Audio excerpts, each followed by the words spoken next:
Hey everyone! It's your friend Anming here. It's nice to see you. Thanks for showing up. I haven't done a live stream in a month, but I've been doing more than ever before. So, where are you all watching from, first of all? And is it a little bright? How's the lighting? It's quite dark here in Japan. It's at midnight. Yeah, it's midnight right now. But I tried to make this a little easier for you. Try to make the time difference work for you. So I'm staying up late tonight. It's midnight, and Tommy's staying up late too. So he's going to be here in just a minute. So wait for him. The man of the house, the king of the house, is coming to say hi to you in just a few minutes. But let me say hi to you first before he gets here. Hey, Nathan, thanks for being our temporary moderator. You don't have to stay the entire time. This is going to go on for at least the next 90 minutes. So you'll get all your questions in. We won't torture Nathan so much. He's very helpful. He's a very nice guy. You don't have to stay the whole time. But I appreciate you being here to help. Who else? I think Jim Ross. Jim Ross is a big supporter of the channel. I see you here. Hey, Jim. Welcome. Glad to see you here. I think this time works better for people in Europe and Canada and America. Not that great here in Japan, but I'm up. And there's another special guest, as you saw in the thumbnail. Who is it? Hey! It's Teacher Tommy. Teacher Tommy. Hi, everyone. Nice to have you here. Yes. Hello. Hi. Tommy, what did we do today? What do we do? Yeah. I don't know. We made a lesson. Okay. You forgot. What did we make today? 3 or 4 lessons. We made some Japanese lessons today. Sometimes I put those out there for free on Patreon, and some of them are behind the paywall on Patreon, but if you're a member of that, you can see them. And if you're a YouTube channel member, you can see all of our lessons, and the very funny one today. Tommy dressed up in a wig. We saw blonde Tommy today. Nathan says hi. Hi, Ninja Monkey Nathan. お元気ですか? 元気ですか? Jim is here. Hi, Jim. Yep. We have people from Canada. Saudi Arabia is in the house. Wow. Sweden. Netherlands. Many different countries. Oh, I see For the Two. He's a member. He's also in our Discord. Yeah. If you would like to be part of our Discord, it's actually a private group. I'm going to do Reddit in the future and put more effort into that, make that a big public group. But for now, we just have Discord, and it's a private group. So if you want to be a member, you can also see all of Teacher Tommy's videos. Yes. It's a $3 fee one time, and you're in for life. We'll never kick you out. So far, we've never kicked anybody out. Lithuania, we got Florida in the house. India is here again. New Jersey. I saw Cambodia. Yeah. Friends from all over the world. Happy to have you here. And before we start answering your questions, remember to give us a like. Give Teacher Tommy a like. Give us. We couldn't do it without Tommy. Yes. I couldn't. Did you see his videos? They're hilarious. He's really funny. Yes. And he helps me do a lot behind the scenes, set things up. We have Seoul, South Korea. Arizona is in the chat. I like Tommy's blouse. They love this shirt. Thank you. They really like your shirt. I like it too. Good fashion sense. Oh my goodness, your energies match so harmoniously. Such good vibes. Thanks, Joe Alex. Thank you, Joe. I'm glad we're giving good vibes here. Vienna, Austria is in the house. So Tommy's going to stay for the first 10 minutes. And then he's going to leave. And then before he comes to bed, maybe he'll come back. Yeah, maybe. Can you come back? Don't leave us forever. I'll believe take a bath. Okay. Oh yeah, he's got to take a bath. Yes. Japanese people like to take their baths at night.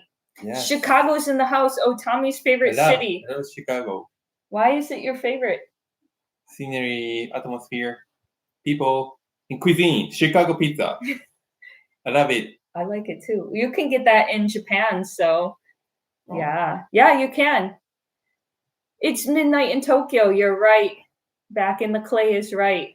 A rare appearance from Jonathan Martinez. If you're the Jonathan from Discord and my former student, because I do have a very small group of private students, then welcome, Jonathan. If you're a different Jonathan, well, welcome anyway.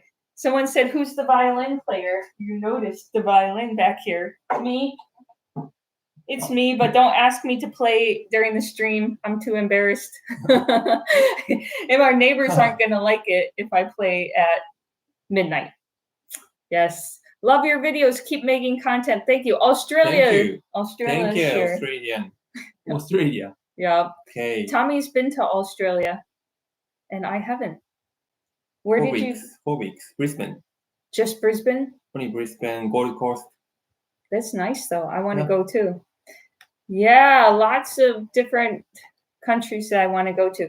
I hear Japan is very difficult to get into if you have a record. Is that true? That's absolutely true because it's on the immigration form right when you get in. But perhaps not impossible. Jonathan Martinez said, "What did I miss? Nothing yet. We just got started. And luckily, you didn't miss Tommy. Konnichiwa from Italy." Wow. How can I? Greeting. Somebody said, "How do you say hello in Italian?" Great question. I thought it was ciao, but maybe that's goodbye. Ciao. Maybe it's hello and goodbye. 2 million by the end of this year. Well, wouldn't that be fabulous? I have a lot of difficulty getting people to subscribe. So I've been mostly growing the channel through shorts. Can't convince people. You got to do it for Tommy. Well, they're all subscribed here probably. In fact, yeah, because this is subscribers only. But if you're watching and you're not a subscriber and you want to join the chat, Buongiorno. I think I put as subscribers only. But I think most people that would watch this are already subscribed. Guam is in the house. Switzerland, Germany, another Holland, Netherlands again. I'm subbed for 3 years. Well, thank you. That's pretty cool. Thank you. Thanks so much. Wow, you look so good. Hey, you too look so good. Hey, thank you. Not too bad for midnight. Poland. Oh, Poland. That's funny. Yeah. Polish company. Yes. Tommy wants to go to Poland. Yeah. Like maybe next Warsaw. year. Yeah. Yeah. We want to go to Greece too. Hi from Mumbai, Mexico, Israel. We got everybody's here. Saudi Arabia. I see annyeonghaseyo. Maybe. Annyeonghaseyo. How's your Korean going? Huh? No. How about you? My Korean's going pretty well, but I only spent 25 hours on it this month, which is way too little. Way too little. Hello from Saitama! Saitama #1. Yes. I wonder why Tommy loves Saitama. Maybe he's biased. And little side note here for one video. Can you speak French? No, I can't. I wish. New York is in the house. We have taken a heritage test that's going to tell us if I'm truly Russian or not. Because if you've seen my videos, people always ask, are you Russian? And we're going to find out. But I'm thinking, no, I'm not Russian. And because I did this, we're going to get the results in 2 weeks. Tommy didn't want to be left out, so he also took this test. Yes, I doubt I'm Japanese or not. He needed to pay $50 for them to tell him he's 100% Japanese. No, maybe 10% of the countries. What country? Oh, America? You 10% American. Europe. Okay, just because you marry a white person, it doesn't mean it changes your DNA. It doesn't work that way, Tommy. I'm not going to get Japanese in my result. Oh, hello. Oh, it's Huh? all about you. Yes. You're the star. No. Ignore おしゃ me. れです。Thank you. おしゃれなメイヤさん。おしゃれなシャツ. They like your shirt. So Tommy seems to think he's got some. Why? I don't know. We're having trouble with this. You're the star. Anyway, don't worry Okay. about it. We don't know how to use it. Tommy, I think it's going to come back 100% Japanese. I don't think so. I think. Yeah. I think. Hello from London. Maybe you have Yeah. some British in you. Maybe. I also asked one of my friends because we got 3 by accident. I thought I ordered 2. So I asked my friend and anyone in the chat, if you know a guy, a loud American guy on YouTube named TKO Sam, tell him we got this one waiting for him. I couldn't think of who else to give it to, but he might have interesting results. Everyone else is like, it's going to be boring. Sorry, 120% No. Japanese. Oh. Nothing else. If I get Japanese on mine, I'm gonna just, if I'm drinking something, I'm gonna spit it out. I'm gonna fall off my chair. I'm 10% Japanese. Yeah, maybe.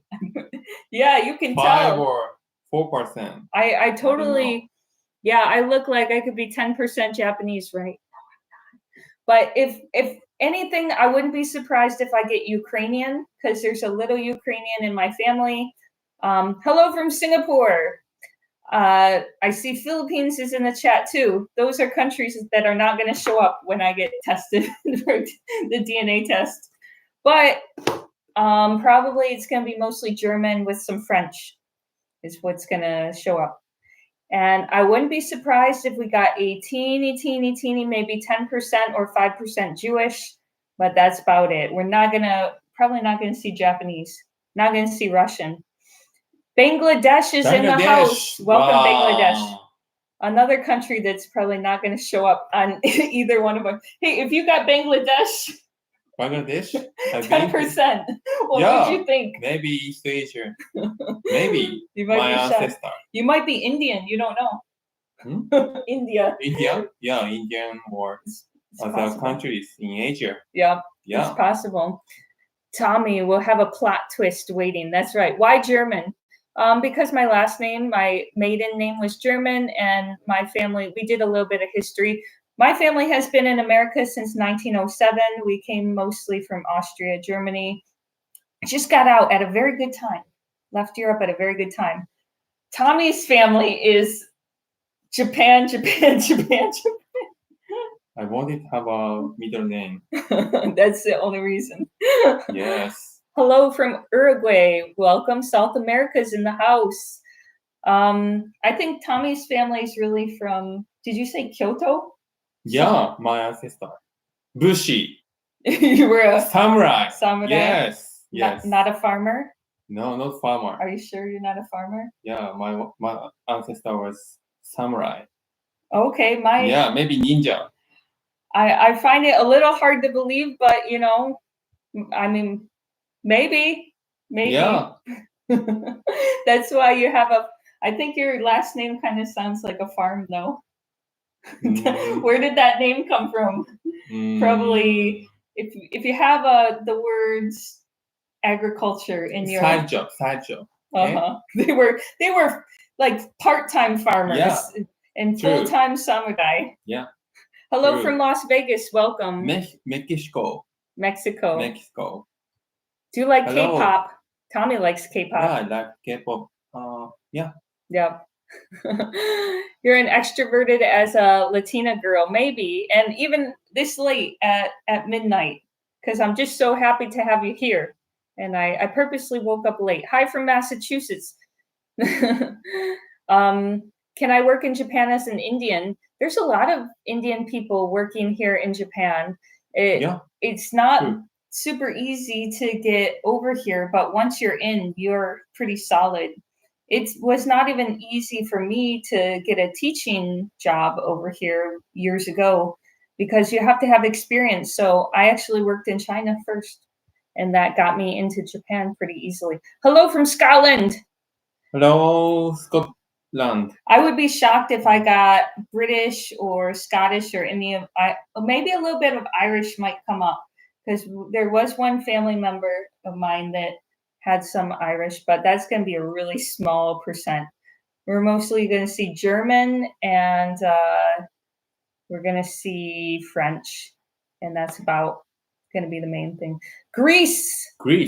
One country I really want to go to. Do you think Welsh should be on it? I would be really shocked, but we can't rule it out. I'd be more shocked if Russian was on there. Then I'd be proven wrong. Then I'd have to go back and say sorry to all the people that I said I'm not Russian to, because apparently if that DNA test, if it says Russian, maybe Tommy will be Russian. That would be hilarious. Maybe. That would be No, Tommy's gonna find Chinese. Maybe, Chinese, Probably. Korean. You know, the reason Japan is so ethnically homogenous is because it was closed to most of the world. It's an island, for one, on the corner of the Pacific Ocean. So that's one reason. And then they were closed through the Edo era. No foreigners except the Dutch and sometimes Chinese were allowed in here. So that's why there's not a lot of mixed people in Japan. But he hopes. Yeah, a mix. Tommy looks Brazilian. Brazilian. Or whatever is mixed. He wishes he got Italian, I bet, is his number one hope. Yeah. Yeah. Maybe Tommy looks like a J-pop star. Maybe a little. Maybe. With that hairstyle. Yeah. 平均的な日本人ではないようですね。Yes, thank you. You don't look like a normal Japanese person? Yeah. A classic Japanese person? Not classic. Well, sometimes Not old. The funny thing is, if you do marry a foreigner or hang out with a foreigner, people might think you're foreign. And a lot of people speak to Tommy in English at the airport and when we're traveling, even in Japan. They think you're maybe foreign because you're with me. Just because you're with me. Hello from the UK. Nice shirt, Tommy. Where's it from? Thank you. Everyone loves this shirt. We need to start selling it. Never get rid of this. Keep it forever. Hello from Okinawa. Yeah. Not a lot of Japanese people watch my channel. It's mostly foreigners. How was your journey in learning Japanese? It's been good. It's a long journey. I started in 2015. Can you believe it? 2015 is when I started learning Japanese, in August 2015. So it has been 9 years. 9-year anniversary. 9 years of Japanese. Woo! We got a super chat. Wow, thank you. Thank you so much. Thanks so much. For the super chat. Thank you for your videos and for sharing your life with us on YouTube. Your hard work and dedication to language skills is very impressive and inspiring. Thank you. Thank you. Well, thank you so much, Tia Joy. I hope I said that right, but I may not have. So thank you so much for your super chat in pounds, 20 pounds, British pounds. Wow. I'm pretty sure that's British pounds. What is Tommy's job? He used to work for TikTok. Yeah. But now he does advertising. Different company. No more Chinese companies. Looks like a Russian. Look at that Russian girl. It's September. Now your anniversary has ended. You're right. It is September 1st as of 19 minutes ago in Japan. But yeah, it was my 9-year anniversary studying Japanese. I studied Chinese for 12 years. 12 years of Chinese, 9 years of Japanese, 2.5 years of Korean, and 6 months of Cantonese. How do you say thank you in Japan? Arigatou gozaimasu. Yeah. 谢谢, which you wrote. I think you tried to write 谢谢 is Mandarin Chinese. How long have you been learning English? Over 15 years. I think it's longer because they start in like kindergarten in Japan. Kindergarten? Yeah. No.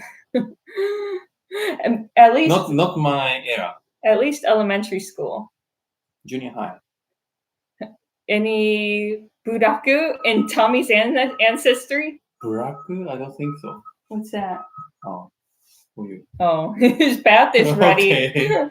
His Okay. bath is ready. Okay. So Tommy's gonna go take a bath, and you can talk to me for a little while. Yeah. When he's done with the bath, yes, that was the alarm. I guess he's going after you put some clothes on, come back out. Of course. Please do not get me demonetized. My channel will be deleted. Okay. My channel will be deleted, permanently gone. Don't worry. Okay. Okay. See you in a little bit, Tommy. It's gonna follow you. It might follow you. Oh no. Okay, good. It didn't follow Tommy. I thought the camera might follow him.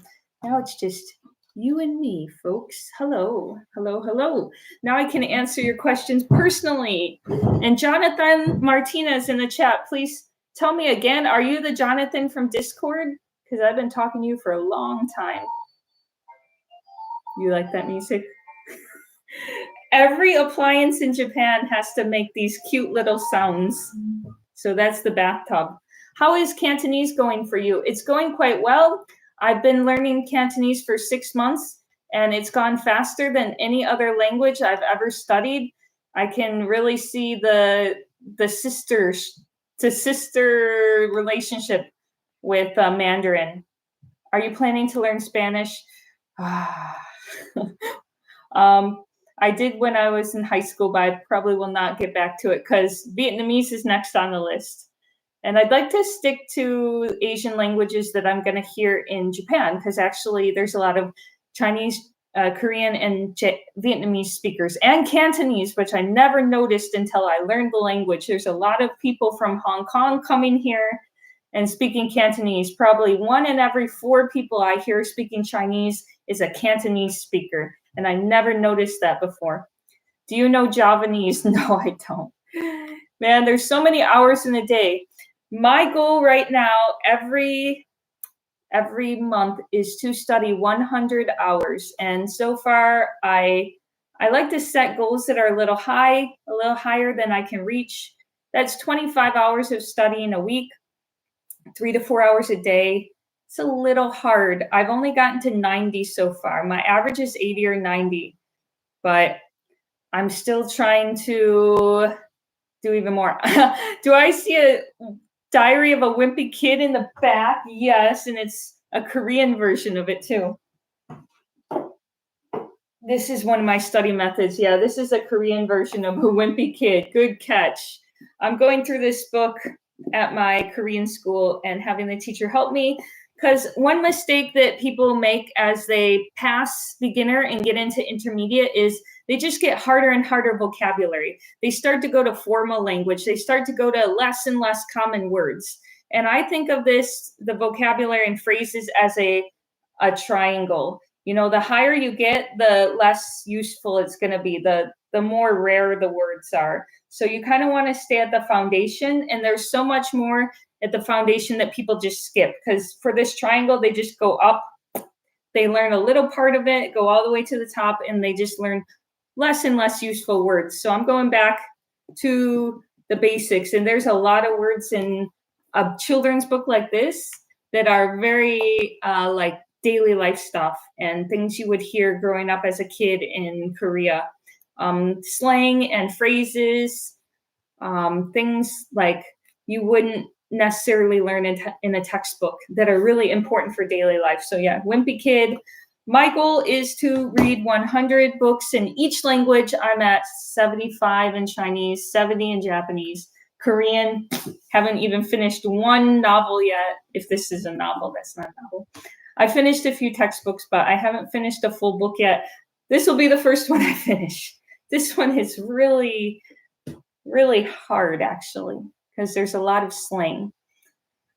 These are great tips. Where does Pimsleur fit into this pyramid? Okay, the pyramid is about vocabulary.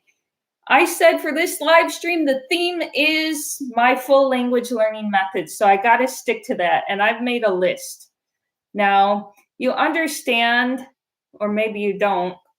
Well, I think most people understand that when you talk about language learning, the majority of learners are at the beginner stage, and they kind of stay there because you can see by the sales of marketing books for, oh, hold on one second. Hold that thought. Mobik, my friend in Argentina, said konbanwa. Thank you for being here. You just missed Tommy. He's actually Tommy's student. Tommy teaches him and taught him this week. Thanks for being here. He's donated so much to the channel. I can't believe he did another $10. That's crazy. He's one of the biggest supporters and one of the hardest workers I have met. I told you I do 100 hours of studying a month, right? He beats me. He does even more, and he has a full-time job. So good for him. Good for you, my friend Mariano in Argentina. You're amazing, and I hope you liked Tommy's lesson. I did the lesson planning for him the other day. I figure if people really want to get close to me and Tommy or talk to us, they'll find a way, and he found a way. It is always open on my Patreon. The lowest tier is $3 if you want to be a member. That's just kind of like to sort the trolls out from the normal people and the crazy people, because occasionally they'll drop by. But other than that, I do have one-on-one lessons, but I don't advertise that a lot because that's for a very special group of people. But if you want to join, you're welcome to. It's on Patreon. Or you can become a channel member, which is a little less of not as big of a commitment. And once you're in, we'll put you in the Discord, private Discord. You're in for life. How long have you known Japanese? I started studying in 2015, so 9 years. 12 years of Chinese, 9 years of Japanese, 2.5 years of Korean, and Cantonese for 6 months. So far, Cantonese has been the easiest. And it shouldn't be, but it is because I know Mandarin, and that's just going by really fast. Not that you get it for nothing, it's the low-hanging fruit. Like, it's the easiest one I could have grabbed from the language learning pile. Being someone that knows Mandarin, doing a dialect or a sister language is a big bonus. Okay, back to the thought. All right, you want to hear my method. And most people are at the beginner level. I can tell you, after taking language learning classes for years, having tutors for years, the higher you get, the less likely you're going to get into a group class, because all the classes are mostly beginner, and then a few people go into intermediate, and almost nobody goes up to advanced. So once you're at the advanced level, you're kind of out. There's no more language school for you, really, because you run out of classmates, and you're stuck doing private lessons, which is fine. But my point there is, my advice, I'm going to break it up into the whole process, but I'm going to spend most of the time talking about the beginner lesson and the beginner language learning methods, because that's going to apply to most of you. All right. Before I get into it, though, I have some bad news, and that is we're talking about language learning for Asian languages, and those are just far harder than European languages. That is, if you are a native English speaker or a European language speaker, Asian languages are going to take extra time. What do I mean by extra time? And this is not just my opinion. The CIA, American CIA, or U.S. Department of State, I forgot which agency, but it has been ranked, and from 1 to 5, 1 being the easiest, 5 being the hardest, and Chinese, Japanese, Korean, and Cantonese, Mandarin, whatever, they've all been ranked, and Arabic as 5, meaning it will take 88 weeks over a year, almost 2 years. Whereas Spanish is going to take about 24 weeks. So for every hour you study Spanish, you're going to need 4 for Japanese to get the same speed. And why is that? That's because of the written component. But if you don't learn to read kanji, then you're going to save a lot of time, but you won't be able to read books. So that's a problem. Do you offer one-on-one sessions for a complete beginner? Yes, I do, but it's kind of a secret. So I don't advertise it a lot. I don't think I've ever said it once in a video, but yes, I do. For a group, it's limited to 20. I think we have 11 right now. We had 20 at one point, and it was a lot for me to handle. Tommy started helping. But after that point, I stopped advertising it because I was like, that's a lot. Even 20 was too much. 11 feels more comfortable. Which language do I choose, Japanese or Thai? If you're at the point where you don't know which one, then you have to do some soul searching, because it should be obvious to you where your interest is. Thai and Japanese. Very different countries, very different languages. Which do you like more? Which could you see yourself interested in? And I think the majority of you would say Japanese, but that should come to you quite naturally. You shouldn't. If you are at the point where you're asking which language should I study, then pick an easier one than an Asian language. pick a European language. Pick one of those level 1 ranked languages like Dutch, Italian, Spanish. Those, if you don't know which language to study, I wouldn't pick an Asian language because that's not a good introduction to language learning. It's quite time consuming. What would you say is harder to learn, Japanese or Korean? This is not even my opinion. Japanese is ranked higher. They used to be even. They used to be the same before World War II. And then after World War II, Koreans started to phase out kanji. They started to phase out the characters, stopped using it. And then that made it substantially easier in the reading aspect. So, but Japanese and Chinese share a lot. Japanese and Korean share a lot of grammar. They share a lot of similarities. They also have joge, kanke, like different levels of speaking. You conjugate the verbs differently based on who you're talking to, your boss versus your friend versus a child. Yeah, even Chinese doesn't have all that, and a lot of languages don't. So Japanese and Korean were equally as hard until Korean got rid of kanji, and they became much, much more easy to read. So it went down low. Now Japanese stands alone as the hardest language for native English speakers to learn. And I can agree with that. So to the language method, I think I wrote it down at one point. I was going to make a video and I said, nope, I'm not even going to make the video. People don't want to hear this. They don't want to hear the truth. They don't want to hear how it really is. They just want to hear what they want to hear, what they want to hear. They don't want to hear what is actually going to help them. They just want the easy out. Jim Ross, whoa, thank you for the $50 donation. Canadian dollars from Canada, from Alberta. I spent a lot of time, but some of it is probably not all that productive. That's a good point. However, you keep me on track. You've explained concepts that are not explained in most of the language courses I just skip over. That includes with tutors and in class. Well, I'm so glad, Jim. Jim is also one of my private students. And I talked to him last night in a private call. And I gave him extra time because he's been a huge supporter. And yeah, I don't mind chatting with fans. I like chatting with you guys.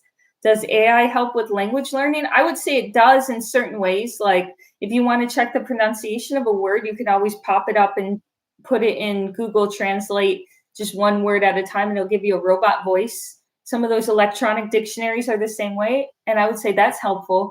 But talking to an AI is such a cash grab. It's such a scam. Paying to talk to an AI. You got to talk to humans to get good at talking to humans. Don't fall for that bull crap. That is scammy. Talking to AI to improve your language skills, I'm not on board with that. Hey, Senpai Eiko just gifted 10 Oriental Pearl memberships. Yes. Woo! Thank you for that. I really appreciate that.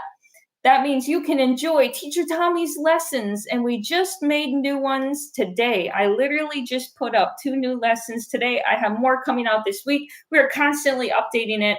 That's what I noticed about a lot of YouTubers and people who do Patreon. They don't update anything for like a year, but we're not like that.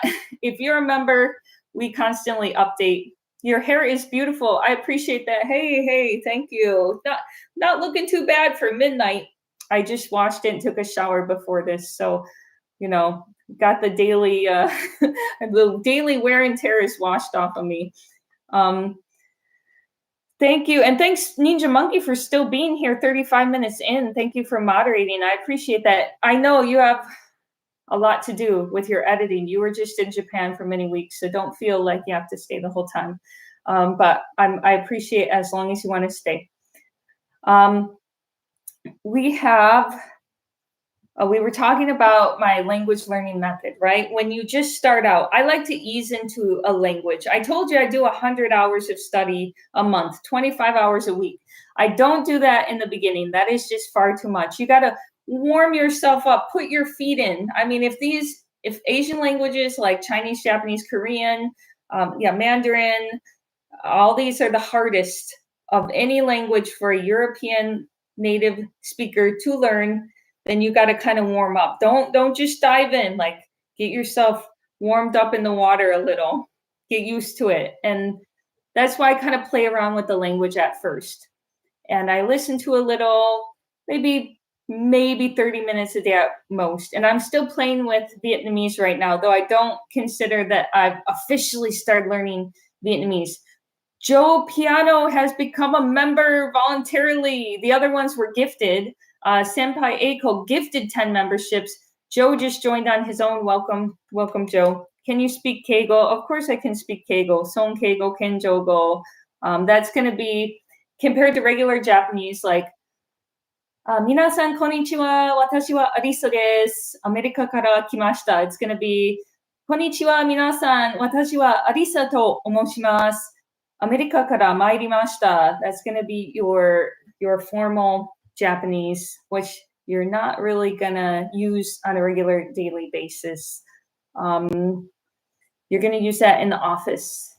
And I have no problem whatsoever understanding office talk and speeches, things like that.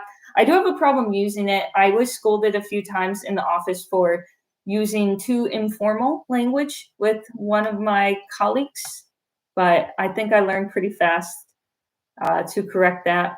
But I haven't been working in an office for 2 years, so I hope it's still fresh. Let's see, been following you since Burma video. Whoa, no, you're kidding. Joe, you've been following since the Burma video with the Chinese. Okay, not the Burma video before it went viral. There were like 100 subscribers in the beginning, so if you were one of those, I'm shocked because it was mostly friends and family. But this channel basically got started in February 2020. I think February 17th was when the algorithm, the YouTube gods looked kindly upon me and they gave me a chance, and they took my videos that had been sitting there for 6 months with no views, and they served it to people, and they put it on your home screen and put it in your face again and again and again till you just couldn't help but clicking on it. And then you got addicted and realized you really liked it. That was 4 years ago now. So you've been here, probably the earliest members. There were about 10,000 in that first week. And those were the earliest ones. Joe, you were probably one of them. So nice to have you here. That was a funny story. But we don't want to get too sidetracked. The Burma video. When did you start learning languages? I technically started learning when I was in high school with Spanish, but failed miserably because I thought I could learn through osmosis. I thought, oh, if I just show up to the class, I'm going to learn, right? That's not how it works. You have to put effort in. Even with a language like Spanish that takes 4 times less time to study than Japanese, you still got to put the effort in. And as I've learned with these other languages that are similar to, say, Cantonese is similar to Mandarin, it's not a given. It's not for free. You still have to put in quite a lot of effort, although less effort than if you had no foundation. Well, Mobek, again, man, this channel is supported by probably about 20 people, 20 or 30 people or so support this whole channel. They put the weight on their shoulders, and my friend in Argentina is one. I've got 147 hours tracked of Japanese. 1,474, excuse me. 1,474 hours my friend in Argentina has studied since June last year. It takes time to really reach daily 4 hours. With most people, say low level feels true every time. I take the JLPT. I passed N3 and 70% are N5, 15% N4, and the last 15% is N3, N2, and N1. Yeah, so he's been studying like crazy. This guy has the willpower of of a god. Like, I've never seen anything. I have seen very few people that have that kind of willpower and have a full-time job and are married. So it can be done. It can be done. He's got more discipline than me, because I got quite lazy after I studied Chinese and Japanese. I thought I was done. Okay, I did the thing. And even with studying Korean, I could do a lot more, because I only did 25 hours of Korean this month. And that's kind of pathetic, because that's not even an hour a day. Really got to do more than that. That's why I'm kind of making less progress than I could be, a lot less. Yeah, Nicole said, you're very dedicated, Mobik. Yes, he is extremely dedicated. Can you speak Vietnamese now? No, I put that on the side burner. Although the other day I did study it for an hour, and it was the first time in a long time. I put that after Cantonese. And the reason is, for my own content on YouTube, we don't have 2.5, 3 more years to start making videos in another language. I needed something a little faster. So I switched my focus to Cantonese, enrolled in a Cantonese school. I'm going 2 to 4 hours a week to that school and trying to study an hour a day at home, kind of failing at that. I need to do a lot more at home. But dang it, those YouTube videos, they're just so addictive. And I watch a lot more YouTube than I should. How long did it take you to learn Japanese? Just like Mobek was getting at, you probably learned the core of it, most of it, in the first year or two. I'd say I learned the majority of what I know in the first 3 years. But if you even look back, and I used to be embarrassed, but I'm proud of this point now. If you look back at my videos from 2020, 4 years ago, and compare them, if you know what you're listening to, that might not be too many people. If you compare my Japanese 4 years ago to now, it has improved a lot with accent and sounding more natural, saying more natural things, thanks to living with Tommy the last few years. And we do use Japanese mainly as our language of choice at home and when together. So I learned the majority of my Japanese in the first 3 years, but there's been polishing and polishing and polishing after that. And that is one point of contention I have with a lot of people that say, on YouTube specifically, that say you should not speak immediately. You should. I cannot disagree more with that. I think that's gimmicky. I think that's a sales pitch, and they're trying to get you to buy their course when they say, don't start talking right away. You should listen for 3 or 6 months, sometimes saying 6 months before you even start talking. I could not disagree more with that. I think that is a marketing scam. Absolutely a marketing scam. You should be talking from the very beginning, at least mouthing words out loud. If you want to get good at talking to people, you have to talk to people. You may disagree with me in the comments section. I will die on this hill. I think that's terrible, gimmicky marketing advice to tell people not to start talking for the first 6 months, especially because they have this false narrative where they try to compare it to learning a language as a child. When you learn a language as a child, as they'll say, I've seen a lot of YouTubers talk about this. When you learn a language as a child, you're just constantly getting input. And that's why you can come out with such a beautiful accent, even though you haven't really spoken the language. This should be common sense to anyone who has brothers or sisters or is around small children. Do small children really have a good accent at the age of 2 or 3? No, they come out with blah, blah, blah. They have very cute English. They have very cute little mistakes and grammar mistakes. That's how we talk about baby speak. They slowly improve their language over time, and as do adult learners. So don't be fooled by that. I absolutely do not promote that. I think that's gimmicky and marketing, and they're probably trying to sell you some bullshit course that you don't need. Start talking right away, and start talking to humans right away. Do not use AI as a substitute. You can listen to the AI voices, but don't try to talk to a computer. I know it's preying on your insecurities. This is preying on your insecurities about your accent and about talking to other people. So these swindlers, they'll get in. They don't all have malintentions, but they're trying to sell something. They'll get in there and say, you can just talk to an AI, or don't even talk for the first 6 months because I just want you to listen to my course material or whatever. And it's preying on your insecurities about your accent. It's preying on your insecurities about making mistakes in front of other people. But at the end of the day, if you see a YouTube polyglot video and you're inspired by that, as most of you are, I know you watch these videos and you think, okay, I want to get into language learning because I saw something that's cool and I want to do that. You're going to have to talk to people. You can't get around that. And don't let anyone prey on your insecurities and try to get money out of you by telling you anything but talk to people and start talking soon. As soon as you can, open your mouth and repeat the words and build your muscle memory. All right, sorry I got on that tangent, but I feel very passionate about that. And I know a couple other YouTubers that have talked about this, and they also said the same things that I just repeated. One of them is Lingual Jones, and I really want to do a live stream with him soon, but he's a very busy guy. But I'm in communication with him. Keep it up, Anming. You're a lovely young lady. Thank you, Joe Piano. Again, did you just gift $100 after buying all those memberships? Holy crap. Wow. Wow.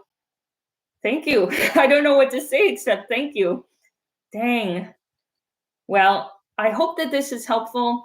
And, you know, I'm not dictator of the world, but I am going to put my opinions out and you can agree or disagree, but also understand I do have 12 years of experience doing this, and I have studied multiple languages. Now, English is my native language, and we have 12 years of Mandarin, 9 years of Japanese, 2.5 years of Korean, and now Cantonese. Spent a lot of, I consider it part of, spent a lot of time on this, including going to a master's program in China and here at Waseda University in Japan. How do you think of the AJAC immersion? I think it's targeting a very specific group of very shy, kind of chronically online, shy kind of IT guys, or maybe people with a little difficulty paying attention, ADD kind of personalities. And there's nothing wrong with that, but I think it's very slow. One of my friends, won't say names, but one of my friends always says in his when he talks about this, you guys spend 10,000 hours. That's so effing ridiculous. 10,000 hours. No wonder why he only learned one foreign language in his life. Sorry, but I'm not saying any names, so don't tell him I said that. You can't if I don't tell you who it was. But 10,000 hours is absolutely ridiculous. And I know what he does. He cannot focus, so he has things on the background. And a lot of people do this. They have content going on in the background, and especially while you're at the early stages where this content is way too hard, it's over your head, you're watching anime in Japanese, you barely know how to string a sentence together, and you're putting it in the background. Yeah, it's probably going to take you 10,000 hours because that's so unbelievably ineffective. Just the US government has ranked how long it takes to learn a language like Japanese with classroom hours. It's 2,200. 2,200 is what it probably should take you if you could focus a little bit better. Not 10,000 hours. That's so ridiculous. Putting things on the background. Don't even waste your time. Like, just, if you're ADD, you're ADD. Maybe it's going to be hard for you. But focus and do a more focused 2,200 hours than getting content that's way over your head that you don't even understand. I'm not the biggest proponent of textbooks or things that are learner-made material, but for the beginner stage, that's where you start. Don't start with anime. Gotten such a conversation on my Discord about this with someone who said, I want to learn Japanese to understand anime. Okay, without subtitles, that's fine, but understand that's pretty much the whole dang language. That's really hard. Like, when you get to the point where you can watch, other than Tonari no Totoro and the really easy anime, if you're understanding anime like One Punch Man or One Piece, you're freaking good at Japanese. You could probably understand just about anything short of maybe the news, and maybe you could understand quite a bit of the news. So that's a pretty high goal. And it's going to take a lot of like foundation before you get to the point where that's even worth using anime to study. And I find that if you're just watching an episode, you have one of those apps that's highlighting the words or putting the subtitles out for you in Japanese, you're sentence mining or doing it that way, that's going to be really hard for a beginner. And most of you are beginners. So I would find that to be quite ineffective unless you have some pretty good foundation.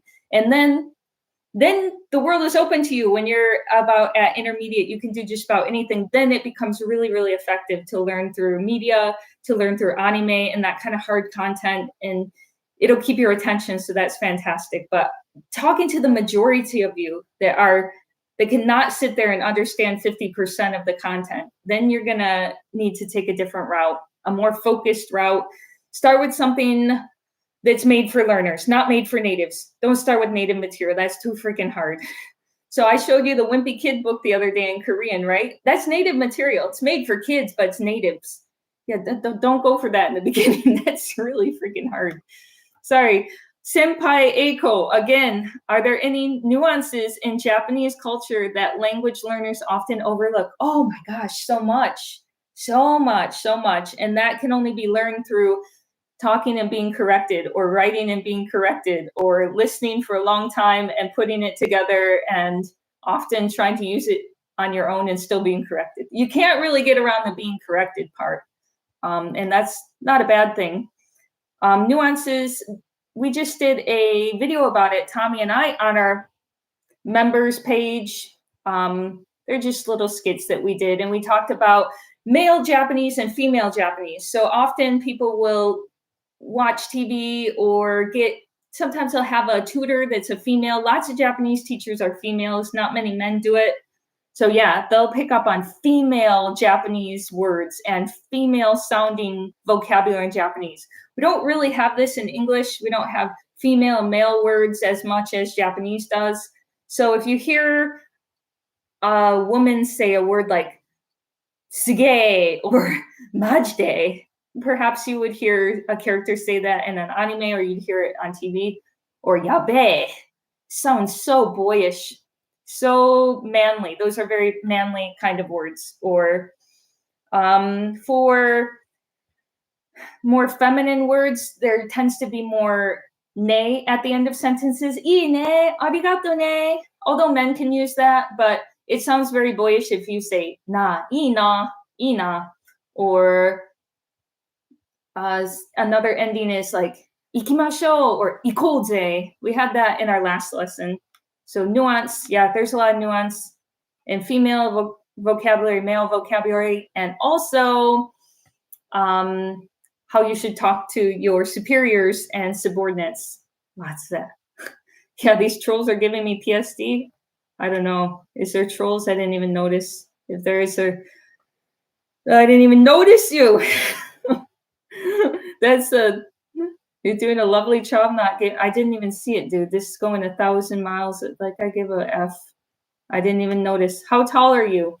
I am 166 centimeters, so just under 5'6", just under 5'6", really not that tall. And I can pretty much fit into any clothes in Japan. I don't have issues shopping, sometimes shoes. We'll see. Amazing channel and always interesting. Appreciated. Jason Johnson, thank you for the $20 super chat. I really appreciate that. And if you've gotten this far in the video, make sure you give it a like. For the trolls, don't feed the trolls. I honestly didn't even notice you guys. I'm trying to keep up with like regular viewers in their comments, but let's see. We were on the topic of, well, people get quite passionate when it comes to talking about Japanese language learning, and particularly so because people that are into some of the methods that I just criticized tend to be those kind of chronically online guys that don't like to talk to other people. So I'm not surprised, but they don't worry about it. Most of them don't know what the F they're talking about. And one issue, and even the ones that are nice and not trolly, like some people in my Discord, they learned by this method of, just complete input all the time, no real structure, or just alone, not talking to people, not getting feedback from a language exchange partner or just another human being. And the unfortunate thing is they end up learning a lot of vocabulary and kind of being able to read decently and can't string sentences together. No surprise there. These are not, they're somewhat overlapping skills, but they're not completely overlapping. So you're listening. How many people have I taught English to that said, oh, I can understand what you say, but I go, can't respond. Because all they've done is listen to English for all their studies and did not have a chance to speak to someone. These are two separate skills, totally different skills. And the same will happen to your Japanese. If you are not talking, it's going to be hard for you to talk to people. It's going to be hard for you to make your own sentences if you did not practice any output. And if your whole idea behind why you want to learn this language is to talk to people, impress people, you saw some YouTubers on talking in Japanese and it inspired you, then you better make talking to people a priority. And I know that's very hard. Did someone say I'm not fluent? That's a bunch of bullshit. Oops, did I say bullshit? I've been learning Japanese for 9 years, so you're going in timeout. I've worked in an office here. Have Japanese husband who I only speak Japanese to. So you go in timeout. You're being a bad boy. We're gonna punish you. All right, let's go. Do you subscribe to the immersion approach? Well, if it's the one that says don't speak for 6 months, absolutely not. If it's talking about emphasizing getting a lot of listening hours, then absolutely. But I don't subscribe to AJAC. I don't think that it's bad if you're ADD. If you're ADD and you don't like to talk to people, maybe it's your only chance. Maybe. Or maybe not. Maybe you're just spending way too much time, 10,000 hours on something that could have been done in 2,200 if you had some more focus, and take it from someone who did not just learn Japanese, but also has studied 4 foreign languages. So in the time it took you to learn Japanese, I got 4. I'm on Cantonese now. So yeah. And ironically enough, the people that push that don't know, usually did not study anything else as an adult but Japanese. So, yep. There you go. That's my opinion on that. Thank you. What else? Okay, so the beginner materials, like what would I actually suggest? I've never gone through my full method because I just feel like people a lot of times want to hear what they want to hear. They don't want to hear what's going to help them. There's no app that you can just download. Duolingo, they call it the toilet app for a reason. People, they kind of get a high off of going in, doing their 5 minutes a day, getting a streak. And it's kind of like playing video games. It gives you a feeling of accomplishment and thrill that a video game gives you with very little or no real accomplishments at the end. And that's kind of the problem with learning exclusively through an app, especially like Duolingo. But at the same time, it doesn't mean you can't learn anything from an app. So if you want to start to learn hiragana, katakana, an app's a great way to go. I've learned that for Hangul, the Hangul, as it's called in Chinese. I started learning that through an app, and that didn't take long. That's something really simple that you should learn through an app. Another is stroke order. If you are learning kanji for Chinese, Japanese, I did learn stroke order through an app, and I found that really, really helpful. And I think it was free as well. But as far as like getting actual grammar structure, speaking practice, things like that, it's just not going to come from an app. And I think you're cheating yourself out of something. You're feeling a sense of accomplishment when it's just not nearly enough. And what I'm going to have to recommend to you in the beginning is not native speaker material. Don't go straight into anime. That's just going to be too far over your head to really be effective. I'm going to recommend that you go to something like Pimsleur, but it doesn't have to be Pimsleur. That's just something I've been using, literally started in 2015. Like them so much that a few years ago, I reached out to them and said, I want to recommend your product to my viewers. Yeah, they didn't come to me. I went to them, as I did with all of the sponsors that I promote. Their language learning, because you asked me what I learned, how I learned, so I should tell you exactly what I used. And I'm very, I don't promote any apps that I did not use myself, or apps. I don't know if you can consider Pimsleur an app, and it's a series of audio lessons. In 2012, apps, or 2015, when I started learning, apps weren't a thing. Isn't that crazy? Do Chinese care about stroke order of Hanzi? Yeah, absolutely. It's super important. And believe it or not, people will be able to tell if you didn't use it the right way. Who did the origami behind you? Oh, my mom did that right here. Right here. Right here.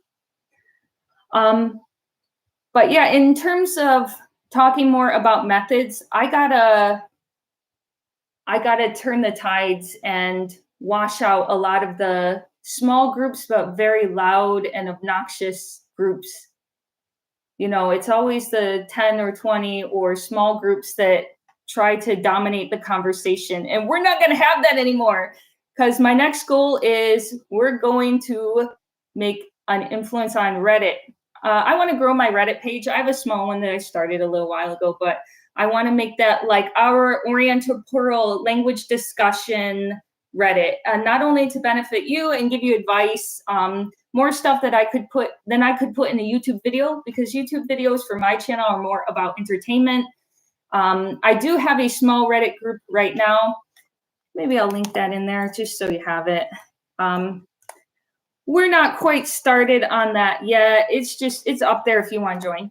But I feel like there's way too many voices giving bad advice on Reddit about learning Japanese, and we're going to turn the tides. They look like they're bigger than they are, and I'm tired of them dominating the conversation and spreading bullcrap. And you tell me one more time my Japanese is not fluent, and I'm gonna kick your I'm gonna kick you where the sun don't shine. 9 years, dude. 9 years, dude. That's pretty insulting. I spent 6 years living in Japan as well, but that's all right, because we are going to start our own Reddit group. It's going to be awesome. Anyway, if you want to join right now, that's a start. I've been working on little things here and there over time. We got TikTok going now. We got Facebook going now. Those were my focuses this year, and a little more on Discord. And the next thing's going to be Reddit. So get ready for that. Get ready for that, because y'all had your 4 years of me being quiet, but I'm not going to be quiet anymore. Done being quiet. I'll join the Reddit. Yes, by all means. By all means. I don't have a lot up there yet, but we'll get it started. And Mobek, another word in from Mobek. He's been watching the whole time. I managed to get my American English accent by daily thinking out loud, actually speaking to myself daily, and I'm doing the same now with Japanese. I may look crazy when walking around, but it worked. That's awesome. And yeah, Pimsleur will make you do that as well. From the very first lesson, you have to repeat out loud. And I looked like a crazy person when I'm walking in circles, like speaking Vietnamese. But that's an awesome exercise. And that's one of the things that helped me have a really good accent, specifically with Chinese, is when I got to the intermediate level, I would read all the textbooks out loud. And at that point, I really knew how it was supposed to sound, you know, these really long sentences. I had a CD with it as well, and I could copy along with that. I just finished a book here. I'll show it to you. And I did the same thing with Japanese. Even though 9 years into this, I still try to do a little Japanese study from time to time. What do we got? I do Mandarin still too, just to keep, especially to keep Mandarin alive. But I read this whole freaking thing out loud. We had a Roman holiday, and it had Korean and Japanese. And of course, I went through, read through all the Korean in my head, and then read the Japanese out loud just for practice. And I think that's a really good thing to do. I always pretended to be like a newscaster and try to read it as perfectly as I can. And lo and behold, I even found a few words that I couldn't recall off the top of my head in Japanese while I was reading, or it was too slow. So that's why I put them in here, or I highlighted a couple of them. And I think that's a very useful exercise. Yeah, reading out loud in your room for better pronunciation, as well as still talking to people. And I think Mobek just talked to Tommy for like an hour the other day, and I hope that was a good lesson for you. But yeah, a lot of it can be done in your home by yourself while reading out loud. It's a great exercise. But then after you read out loud, don't forget you still do have to talk to people, because this is all just me copying. This is still me getting this reading input and reading it out loud. I have to think of things on the spot during a conversation. So that's a different exercise. When you're thinking of your own content, your own sentences, words off the top of your head on the spot, that's a different skill. What is her Reddit? Okay, I'll put it in there one more time. It's new. We're probably going to break 100 people, but it's a start. I got to do them one at a time. It started with YouTube, and then it went to Instagram, and then I put focus on Facebook, and now TikTok, and Patreon and Discord as well. But next year, I'm going to put a lot of emphasis on Reddit, and we're gonna flush out some of the overly loud voices on there about learning Japanese that are just a bunch of BS, and some bad mouthing of me, which I mean, the day will come where we'll get in there. And what do we say? Join the Reddit. Thank you. All right. Yeah,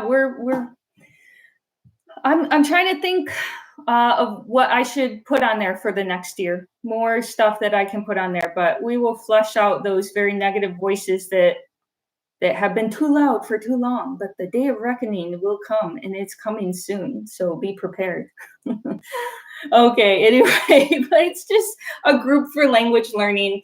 And I don't get to talk a lot about language learning as much as I would like on the channel, because it's more about entertainment, but that will be more in depth. And I want to give you some solid advice and my own 2 cents. Having been a language teacher for the better part of a decade, got a lot of things to share with you. Not only a language teacher, but a language learner, both for the better part of a decade. 4 languages now, 5 if you include English, but 4 foreign languages. So I got some advice for you. And in a rather short amount of time. I mean, if you think about it, I didn't know any languages as a kid. Love you so much. I'm so sorry. I'm having trouble keeping up with all the comments. I can't even keep up reading with all the comments, let alone even see the trolling comments, because I only saw 1 this whole time. What, you mean you ignored me? Did you lost in the wave, lost in the ocean? Okay. What do we got here? Classic Detroit accent. Thank you, Joe. Thank you for noticing the Detroit accent. Yeah, Midwestern for sure. 你喜欢冰淇淋吗? Hugh said, do you like ice cream in Chinese? Who doesn't like ice cream? Mint chocolate chip is the best. Ignore the trolls. I didn't even notice them. It's probably making them madder. Why are you not noticing me, senpai? I seriously, I can't even keep up with the nice comments, let alone notice the little boogers here and there. But if you're not making someone mad, then you're not doing it right. Then you don't have enough people in the chat. If it's all, yes, mint chocolate chip. We have some reasonable people in the chat that like mint chocolate chip ice cream. That cheers to that. I know this is water, but okay. So back to the point of this, starting with non-native material, stuff that's specifically for learners. I know it's a little boring in the beginning. It can be a little tedious, but you do have to have a certain level before you can start getting into stuff that you really enjoy. You do have to know how to say hello, goodbye, what time is it, things like that, how to form some sentences.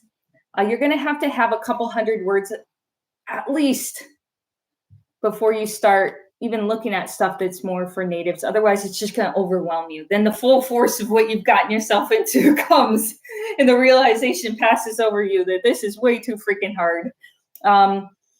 And that there's just so much you don't know. And it's just also way more effective to start with learners' materials rather than jumping into native materials. So that's going to be things like starting with an app to teach you hiragana, katakana, things like that. Basic vocabulary. I usually start with how to tell time, how to count numbers. That's a given. You're not going to get around that.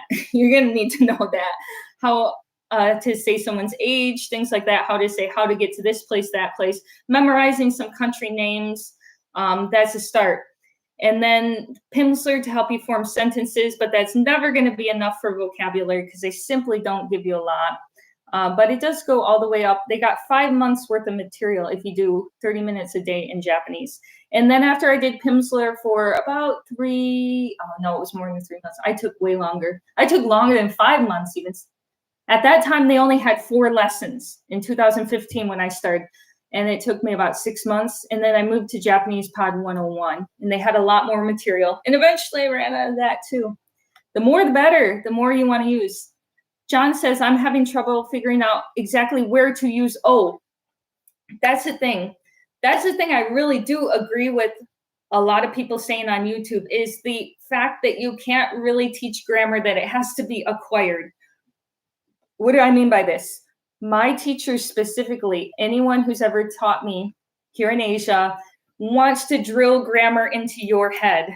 And they sometimes will use it in a very unproductive way, which is explaining it in anything other than the target language. If I'm learning Korean grammar, it better be taught in Korean. If I'm learning Japanese grammar, it better be taught in Japanese. That's a problem if they're not. And more to the point, they can teach you all the logic in the world. I mean, it's good to have an idea of these grammar patterns existing, but you really have to hear it enough times and use it enough times, even make some mistakes before you actually acquire it. So trying to drill grammar into your head is just a very fruitless and painful endeavor.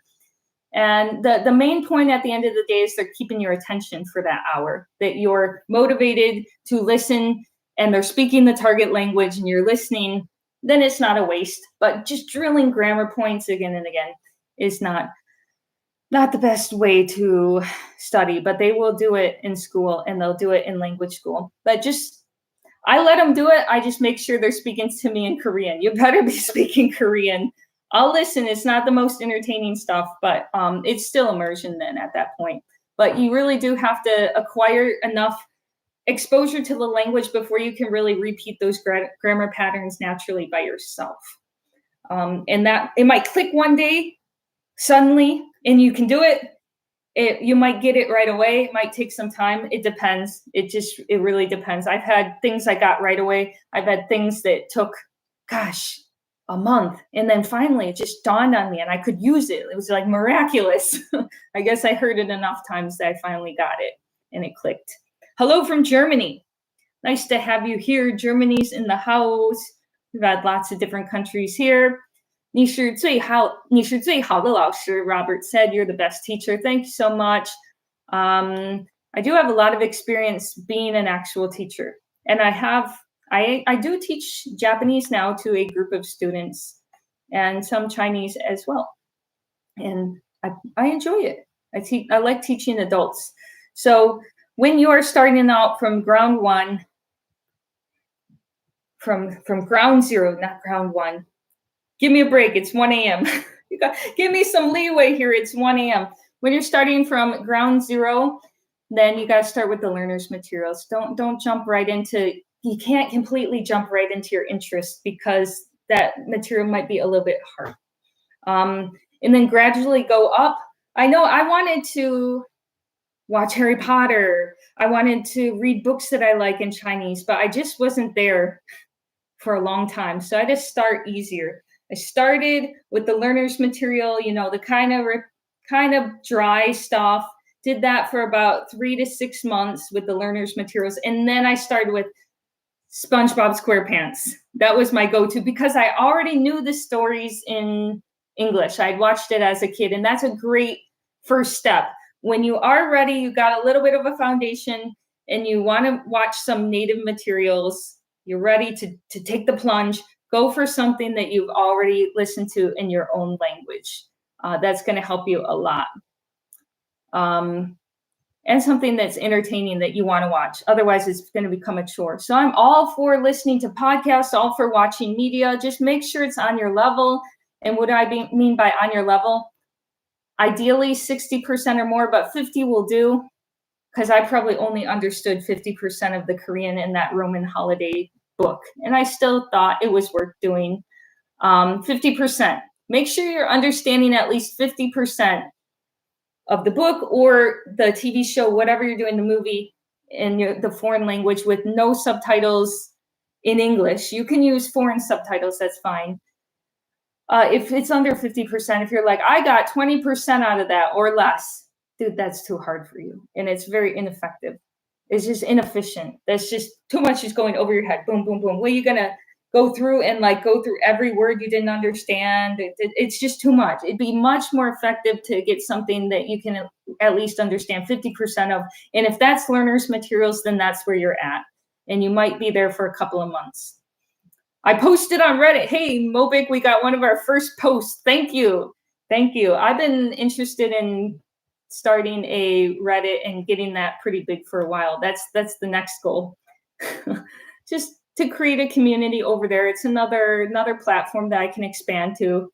And we gotta go over there and flush those trolls out. They've been too comfortable for too long, spreading a lot of bullcrap about me. Where that went, nowhere really, but they were there. They were there. Did it have any impact? No, but I saw it. I saw it, and it made me think, wow, I should start a Reddit. And here we are today, and we're starting one. How do you learn words in Japanese the best way? So I'm going to assume, again, we're talking to beginners here. Don't do more than 5 new vocabulary words a day because you're going to overwhelm yourself. Like really new beginners, 5 is going to be enough for you because the repetition part is really what's going to get overwhelming because every day you're going to have to review those words and you're going to get 5 more and 5 more. Then we're going to have hundreds that you're reviewing at a certain point. That subreddit got destroyed. I'm not talking about that one. Who destroyed it? Who destroyed it? No, I'm not talking about that. But yeah, that was probably how I noticed Reddit existed in the first place. I got nothing against the platform. Some of the moderators on there, just in general, I think it was the Japan group. It was they got the biggest egos I've ever seen in my life being a Reddit moderator on like our Japan. The memes are real. The memes are so true. Oh my gosh. But I spent about 10 minutes in there. I'm like, that'll be enough. That'll be enough. Man, they go on a little, like, they get a power trip from that. They think they own the world, Reddit mods. Yeah, you're right. Oh my gosh. It was like the little dog barking. It was like the little dog barking. You know, the little weak dogs bark the loudest. It was, anyway, moving on. I hope you have some online courses. I do, but they're mostly for fans just to talk to me. It's only 30 minutes once a month, but Tommy does them too. And 12 p.m. here in Ottawa, Canada. It's 1 a.m. here, but I said we were going to do 90 minutes, but we had some really generous donations, so you convinced me to do it longer. Any advice how to approach Japanese Pod 101? I absolutely love just a plethora of content. The more, the better. The more you're going to just devour as many things as you can. I like that they had these long vocabulary lists for every language. 100 most common words, 1,000 most common words, 2,000 most common words. I went through all of that. They have a whole bunch of recordings. Didn't like that they had English explanation. I thought that wasn't necessary, but if you skip that, then you can just skip it. And I love going through all their lessons. They were pretty entertaining and they were learner based, so they weren't too hard and overwhelming, kept it short and sweet, and had the new vocabulary at the bottom. But I ran out in about 6 months. Like that's how I spent hours and hours and hours on there. So I liked it. It was a good step after Pimsleur. Is it the end? No, the more the better. And if you find it helpful to take all your vocabulary and put it into Anki decks, then more power to you. Because when I started learning languages, Anki didn't exist. So I did not get in the habit of doing Anki, but my method was pretty much similar to that. And the reviewing flashcards, I pretty much did the same thing. Though it wasn't Anki because it didn't exist when I started. Mobeck said the best way to learn new words is to give them meaning. True. And review them, and don't let them go for too long. Reviewing daily is probably the best. And then you can put it in your drawer like, okay, I got this one down pretty good. I see Kabe 20 times on Anki, but I'll never be able to remember it. But I read it once in a book and made the trick because it was meaningful. So true. And if it comes up in the conversation, it will be even more meaningful to you. That's kind of the problem with just going by raw memorization for words, a deck that someone else made for you that you didn't see out in the wild, let's say. When I make my decks or my vocabulary list, they come from things I saw in books or things that I heard or saw outside. They come from things I heard on TV. They come from things I heard Tommy say. And I'm basically doing the same thing, but I create my own decks from scratch because they have meaning to me and it helps me memorize them more. Now, I'm not opposed to learning from other people's decks. I told you, I learned from the Japanese Pod 101 decks. And for all the people that use Anki religiously, who talk crap about Japanese Pod 101, it's amazing because it is the same freaking thing. You are literally criticizing the same thing. And not only that, but Japanese Pod does it better because they've already made it for you. They have example sentences and it goes back to their dialogues that they've created, and they even have videos and stuff. It's just like, you are seriously criticizing the same dang method, and they even put more effort into it on Japanese Pod 101 because they have this stuff that I just mentioned. But anyway, yeah, I do make my own decks. I put them together from things I read in books. There were a couple of words highlighted in that last book, so that's where that came from. Your Reddit army is forming. Yes, Daniel. You knew this day was going to come eventually. It has been far too long that we have had to suffer these outrageous slanders, and I will not have it anymore. This is the end. Enjoy it while it lasted, because I'm not taking no more of that. The slings and arrows of outrageous fortune. We will have our revenge, and it will be beautiful. So dramatic. I got Shakespearean there. Okay, Juan gave a $4.99 super chat. Thank you. Thank you very much. Would you still recommend Japanese language school if drilling grammar isn't the best way to learn? I like the immersion method. Greetings from Argentina. If you are in Japan and you want to go to Japanese language school, it is a good way to get 3 hours a day in automatically and get a visa here. Most of the schools are, I can't recommend them. Most of the schools are JLPT farms. They're like an assembly line for a JLPT score. But there are good schools here. Ohana Bloom is one, ISI and Ikebukuro is another, and I've gotten lots of comments on my videos where I criticize Japanese language schools, even after going. I've had lots of people say, wow, my school was nothing like that. So they're out there. They're not all bad. They're not all going to just drill grammar into you. You never get a chance to speak. It's just answering multiple choice questions, like the kind of school I went to. Not all the time, but they had way too much emphasis on that. So Juan, to answer your question, there are good language schools for Japanese. You just got to pick ones, ideally with some Westerners in there. So you're all on the same page and you all know, hey, we want to learn how to speak and open our mouths. It was so sad. I went to that language school for 1 month, went back to China, and came back 1 year later. And I was gone for a year, right? Those people in the class were still there, and they still couldn't speak. And I was shocked. I'm like, I was in China this whole time, and I passed you? How does this happen? Maybe they could get they could pick the right multiple choice questions. But when it came to actual ability to speak, I was shocked that they did not teach these students how to speak. And I'm just like, come on, do them a favor. Like, they want to learn how to speak Japanese as well. Mike said, I use Japanese Pod 101 and Pimsleur. Good. That's what I used. I used Korean Class 101 too, as well, and ran out of material. It ran out eventually. And when I ran out, then I started going to the native material. And I think that was a good jump. And of course, I have my classes. Let's be completely transparent here. I think a lot of the YouTube polyglots that are out there that especially learn multiple languages, the one thing that they should talk about more that they don't say a lot of is that they have tutors. And they have the money to pay for tutors too, especially when language learning is your job. When I first had tutors, I didn't have a lot of money, so I pretty much put everything towards language school or tutors.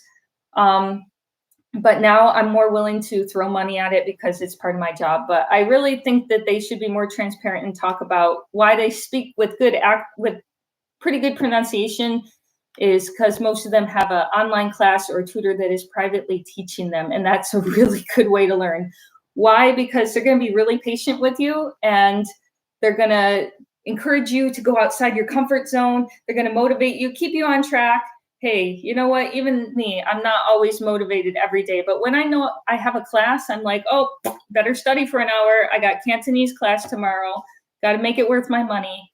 And it's very helpful. And then the teacher will listen to me more than I think a normal Cantonese speaker would. I think a normal Cantonese speaker at my 6-month level would be quite frustrated and cutting me off, interrupting me, trying to, get me to say things faster, get it out. Whereas my teacher will just wait because he's a teacher and he knows how learners work. So that's a big benefit of a tutor. Lots of tutoring benefits, especially if your language is an Asian language. That's really freaking hard. So tutors. And they do offer tutors on Japanese Pod 101, so that's pretty cool. Now you can have a tutor anywhere you live. How did you study kanji, and a way you recommend to learn kanji? Raw memorization. The very first thing I did was learn stroke order, because they will notice it will be obvious when you're writing it wrong. And there's pattern, like it doesn't take that long to learn stroke order. It's generally up to down,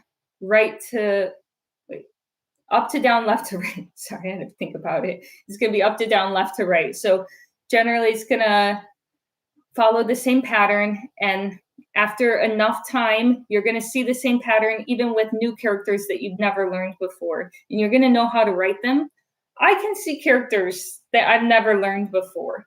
A lot less than in the past, but I can write them because I know the general pattern. And that probably just takes a couple months. It's a lot easier than you think. But raw memorization, like there's no real easy way of getting around that. I like to write them over and over again. Not that my focus was to learn to write and make that a focus, but writing did help with memorization, which is why I think that Anki is a little lacking in this. If you're just doing the cards and you're not writing those words at all, you're missing out on that skill. And I think that writing helps you memorize faster. It definitely helps cement it in. But you could do both. You could do Anki and write it down a little. Couple times, write it down on a lined piece of paper, one line of the new word. Mobek is, I will answer your questions, Mobek. You don't have to give a super chat every time, but I do appreciate it. Mobek has a pro tip, and we should listen to this guy. He did 1,500 hours since June of last year. Pro tip: I'm almost never motivated to study for 3 to 4 hours every day. Me too. It's really hard to do that day in and day out, but it became a habit already, and that did the trick. When I'm motivated, I do 6 hours or more. Habit is the clue. Yes, you should feel a sense of guilt if you went through and didn't study a day. Like, you should be thinking at the end of the day, as I am right now, oh wow, I didn't touch Korean today. That wasn't good. That wasn't good. Have it in the back of your mind. I make myself accountable because I have a graph. And every time I study an hour or two, I input it into the computer. It tells me how much I did during the week. And then I can kind of know which days I slacked off and which days I was doing my job, and literally my job, because YouTube is now my full-time job, which makes language learning my full-time job. Ninja Monkey is back. Apparently, Ninja Monkey, there was a bunch of trolls in here, but I only saw one comment the whole time. I guess that's why they left. They didn't get the attention they wanted. Great job, Mobek. Yeah, seriously, he's super motivated and making a lot of progress, because when I first met him, he was getting ready for N5, and now he's way up now, studying some N2 content. It's pretty impressive. Sorry, crappy mod here. No, it's no problem. It's all good. That kind of stuff doesn't bother me very much. The the things that Nathan knows what really bothered me this week on YouTube. Really, all right, I'm going to bring this up because I think that people that abuse the copyright system, that's just really low. That's just really crappy. Anybody know about copyright strikes on YouTube? A lot of YouTubers talk about it. So copyright strike is not just an internal YouTube thing. It's actually a legal action against you. So someone, I'm not going to name any names, just gave me a copy strike the other day. It is the very first time I've ever had that on YouTube. So I was pretty shocked. Somebody has taken down one of my videos. Not just, that means YouTube doesn't even look at it. They just take it down immediately because that is a very, very serious accusation. It's saying you stole my property. I own this video and I'm taking legal action. And that is really, really ridiculous on the video that was copyright striked on my channel. We'll talk about this in a second. This is a pressing news. Mora Lisa said, love your videos. I want to learn more Chinese, but have issues with tones. Can't hear some of them literally. Is there something I can do to fix it? I had a lot of issues with tones too, especially words that kept repeating like sure, sure sound in Chinese. I was like, they're all the same sure. This is sure, that's sure, sure, sure, sure, sure, sure. Everything is sure. Yes, we will get back to what we were talking about in a minute, but I used to move my head up and down to help with the memorization of it. This is Beijing. Beijing, like the low tone, the third tone that dips, third tone that dips, and the high tone one that comes up. I used to move my head, and that helped, but it made me look a little silly in conversation. But eventually, I didn't have to move my head anymore. So I hope that that's a helpful tip to you. You'll hear it more. If you hear someone say Beijing versus Beijing, you're going to hear the difference. Or Shanghai versus Shanghai. Very different words there. All right, going back to the news that another YouTuber, not going to name any names now. I'm not going to name any names because I like to give people the benefit of the doubt. This was actually a very, very serious thing that YouTuber did against my channel. I've received a copyright strike, and if there's 3, you're out, as in they delete your channel. So this is a pretty serious thing. It's actually a legal motion. It's not just like an internet thing. This is a legal motion against my channel. I'm going to give the person the benefit of the doubt because I like to assume the best in people until they prove otherwise. So I'm just going to assume that she's kind of dumb and didn't know what she was doing, that she didn't know how serious that was, and she doesn't actually understand what a DMCA strike is. DMCA is things that protects copyrights of products or pictures online, videos, things like that. So a good example would be, I have actually issued copyright strikes on TikTok, 2 of them, and it's a process, and you have to go through and make a report. And that is because somebody literally stole my videos, put it up on TikTok, took all my work. So if you're literally taking someone's full video, putting it up, not making any changes, no commentary, nothing, just poof, this is mine. Yeah, you have the right, and you have all the means. That is what the DMCA copyright strike, the copyright law is there to protect creators from stuff like that. It's basically saying you used something that is rightfully my property. It basically does not fall under fair use. Fair use is where you are to, if you were to modify something in its original form and it is no longer, just a alone standing, unmodified original work, then it will fall under fair use if it has been modified. If it has not been modified in any way, then it's just a stolen piece of work. This YouTuber took a video of mine that's 1 minute long. It's a short. If this were a full video, it'd be a much bigger issue. This YouTuber, Japanese, not going to name any names because I'm going to give her the benefit of the doubt and assume she does not know what she did. If she does, and this was malicious, then perhaps later we will talk about who did it. But keeping it professional for now. A YouTuber with 300,000 subscribers too.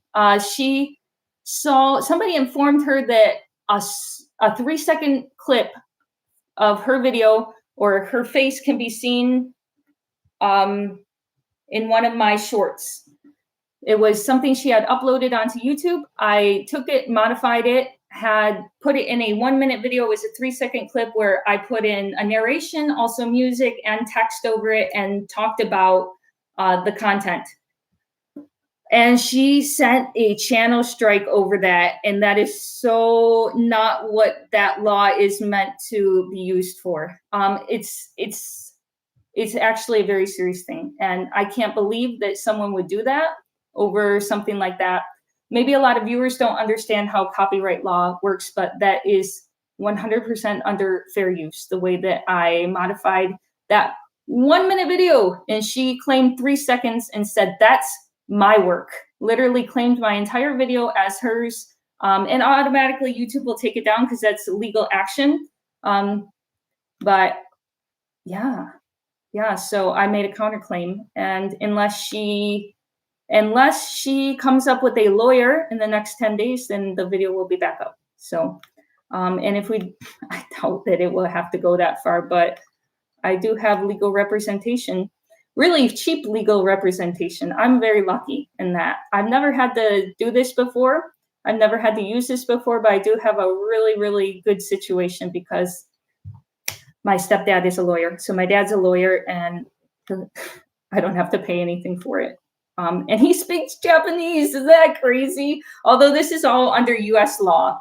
This is going to be under US law, but I'm going to give that YouTuber the benefit of the doubt that she doesn't understand how that works and she didn't know how serious that is, striking another channel.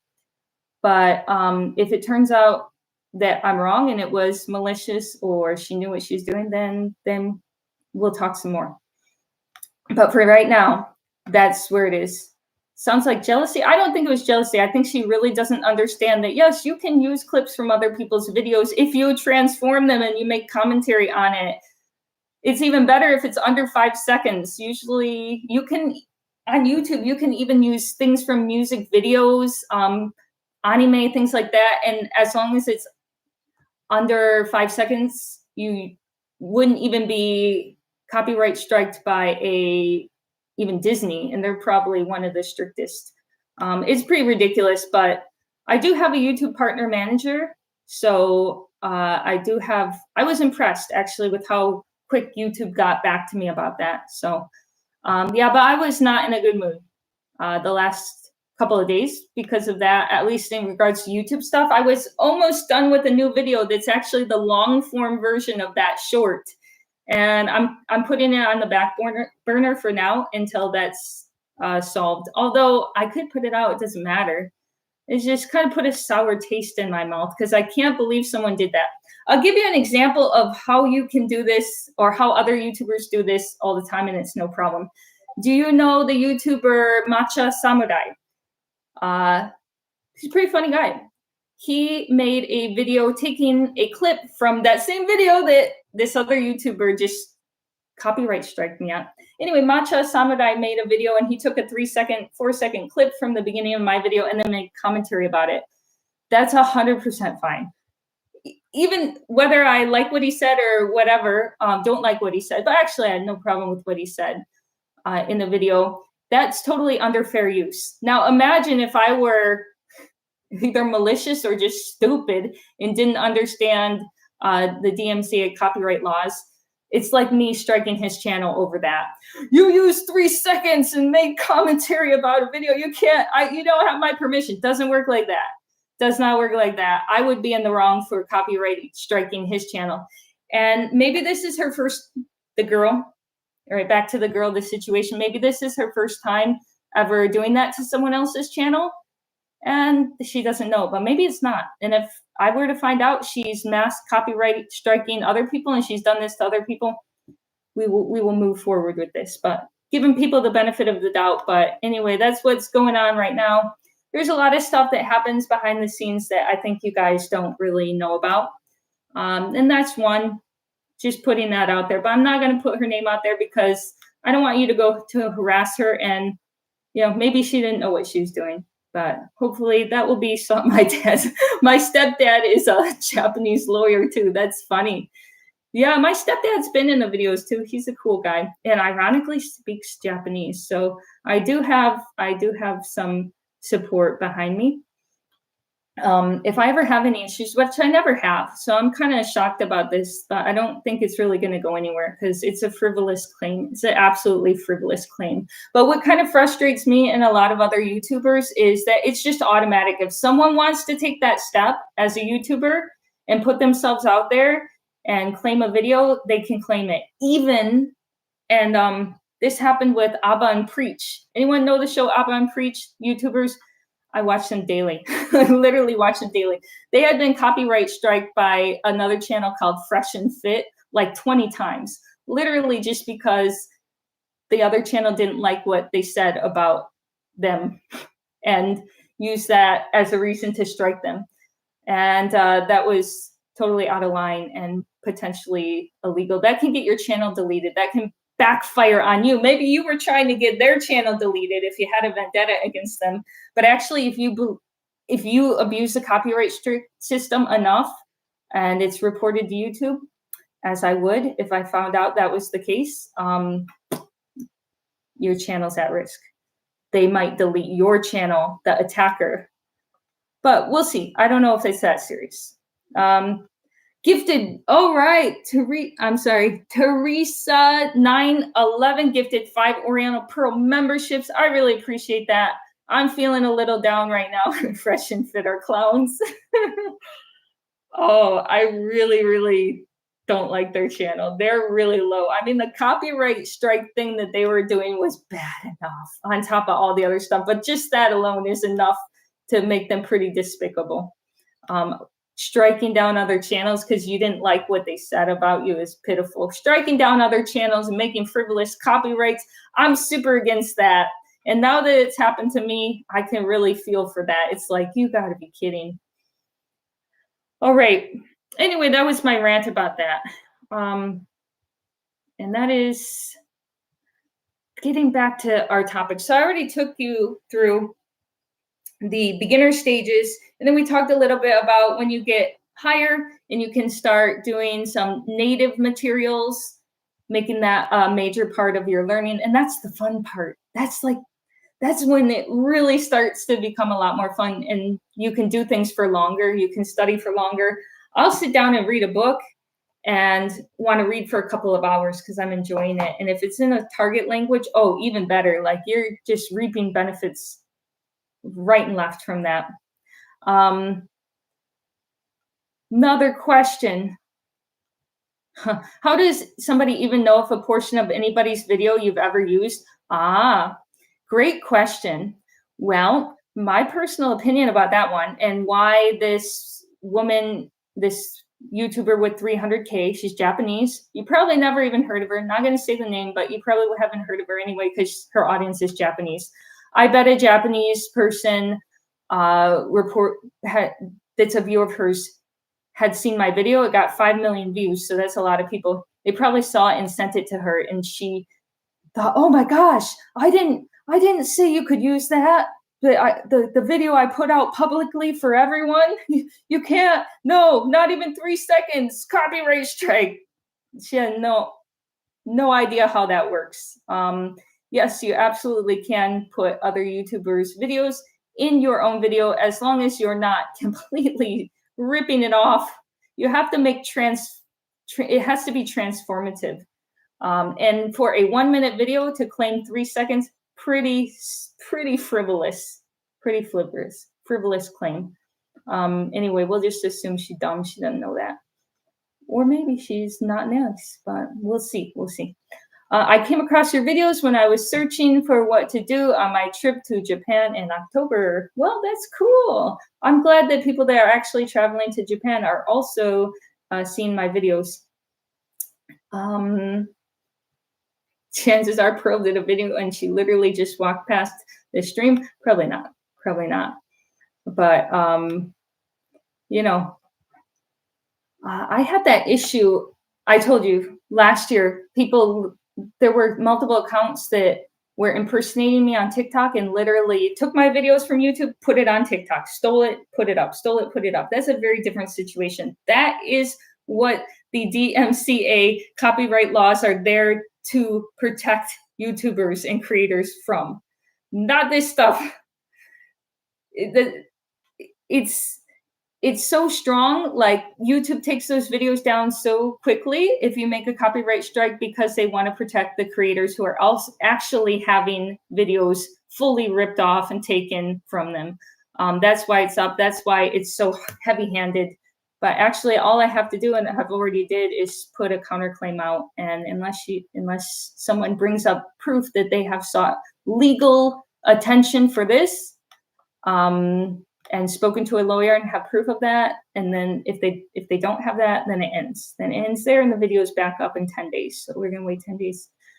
Or we're going to war, and I got my stepdad, my Jewish lawyer from New York, gonna help me. He probably won't have to. He's probably not gonna get that serious. But if we had to, he's got my back. Anyway, pretty bad at life. I love that name. Do you mix languages up? Because I work with a lot of Spanish speakers, and I mix lo siento and sumimasen up all the time. That's a great question. You're going to find when you're learning a new language that whatever language you learned just before that is going to be the one that comes up first in your head. So having just learned Korean, that's the freshest language. When I am studying Cantonese now, the first thing that comes up into my head is Korean words. Do I mix it up a lot? Not a lot. You'll learn to repress the other language. So when I'm speaking Chinese, I'm actively repressing other languages in my brain that might want to come up. When I'm speaking Japanese, I'm doing the same thing. And it's kind of funny. I'll see words that will trigger my Chinese brain, especially kanji. But even if it pops into my head, I try to suppress it. And sometimes it comes out. I mean, you guys notice everything. I can't hide anything from you. You notice everything. When you get enough eyeballs, they will notice and hear every single detail about a video. I was so freaked out. A few days ago, I saw the craziest comment of my life. I've read a lot of comments. This shocked me the most. I've seen some shocking things. Like people notice every detail. Every detail. Somebody notices. Somebody noticed something crazy. They noticed that my finger was crooked and said it in a video. I was like, no way! You noticed I had crooked, they noticed I had crooked fingers. Like seriously, that detail is insane. The level of observation, even my parents did not notice that. Like even my own family members would not notice that I have slightly crooked fingers. But someone in the comments section, somewhere in the world is going to notice that, and it freaks me out. Yes, your fingers are crooked. I am aware. They're a little bit, no, they're quite a little bit crooked. They're quite crooked. Look at that. But to notice that from a YouTube video is insane. Dude, a person my aunt was dating for a long time, he was missing a finger. He got shot or something in Detroit. Remember, we're from Detroit. He got shot and he was missing this finger. I didn't even notice. I knew the man for 5 years. So for you guys to notice that I had crooked fingers from a YouTube video, amazing. Amazing. A little creepy, a little scary, but still incredible. Anyway, so people also noticed, getting back to what triggered that in my brain, pretty bad at life said, do you mix languages up? Yeah, actually somebody noticed I mixed Chinese and Japanese up reading some kanji. It was Haigun, and I said Kaigun. Oh no, it was Kaigun, and I said Haigun. Hai is how you read umi or sea in Japanese. Chinese. Hai is Chinese, Kai is Japanese, and they noticed that I said Kai. So slight, I didn't even notice it. Another thing that, yeah, so I guess I get it mixed up occasionally, maybe don't even notice. It was so slight. I mean, Kai and Hai, you could almost get away with that. Maybe Japanese people wouldn't even notice it, but I did say Chinese by accident. It happens occasionally. And you guys will let me know because you notice everything, even crooked fingers. It's crazy, man. Another crazy story while we're on this topic. Somebody noticed a stalker stalking me in one of my videos. I kid you not. I did not notice it at the time. I did not notice it in the editing. I did not notice it when I reviewed the video. And when I put it up, I got like 20, 30, 40 comments saying, did you notice that guy from this point to this point? And they were so right. I went back and I checked it and I looked at the full version unedited of that video. There was a stalker stalking me in Korea. Yes. And people on YouTube noticed it long after I was there. I was like, oh my gosh, he was watching me the whole time. And I moved at the very last second in that video because I felt like someone was near me. I don't know. I got an eerie feeling without seeing someone. And lo and behold, I looked at the video and the time I moved was when he got really close. Creepy, really creepy, super creepy stuff. Oh man, you got the vibe. Yeah, I felt something like someone was coming near me and I didn't want to bother anyone while I was trying to film the video, but you can tell from the full video that he wasn't interested in getting near me like, whoa, was she making a video? He was being creepy. He was being really creepy. And yeah, that was Korea. So you already sensed him. Yes, you did. That was pretty weird. All right. Yes, back to the whole point of this conversation. We went from the beginner to intermediate, getting into pre-intermediate, where you're starting to go into native materials. You're getting much more interested. You're able to form your hobbies, combine your hobbies with language learning, kill two birds with one stone. You can learn about history if you're into that in the language you like. You can read a silly story that you're kind of interested in that language, or you think something's funny like Wimpy Kid. That's the fun part, when you get a little bit of a foundation. And then you don't need to rely on things like Pimsleur at that point. You don't need to rely on Japanese Pod 101 very much. The world is open to you. You can listen to just about anything.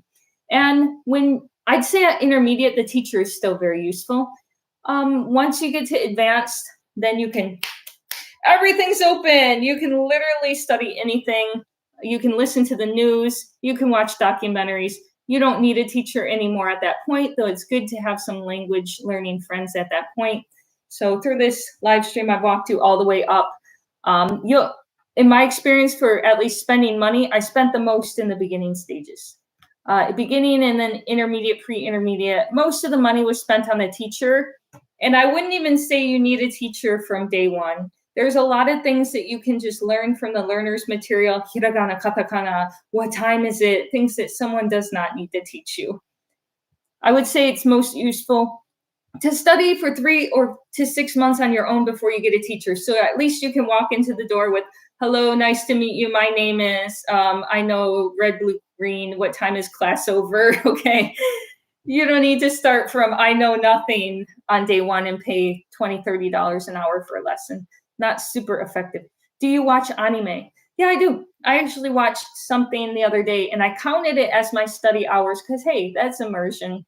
I don't count talking to Tommy as studying, but he does teach me words. Yeah, I watched Suzume no, what is it called? Suzume no Tojimari. Suzume no Tojimari. I don't know what it's called in English, but I bought that book. I read it in Chinese. Then I watched the Japanese anime. And then I think I'm going to read the book in Japanese next. It's been on my bookshelf for a long time. I read it in Chinese first.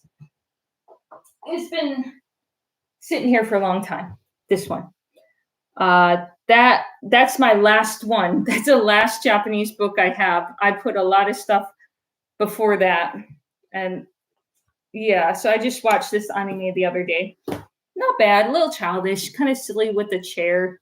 If you know what I'm talking about, there was a character that became a chair. It's just really, it wasn't bad. That was just, a little childish.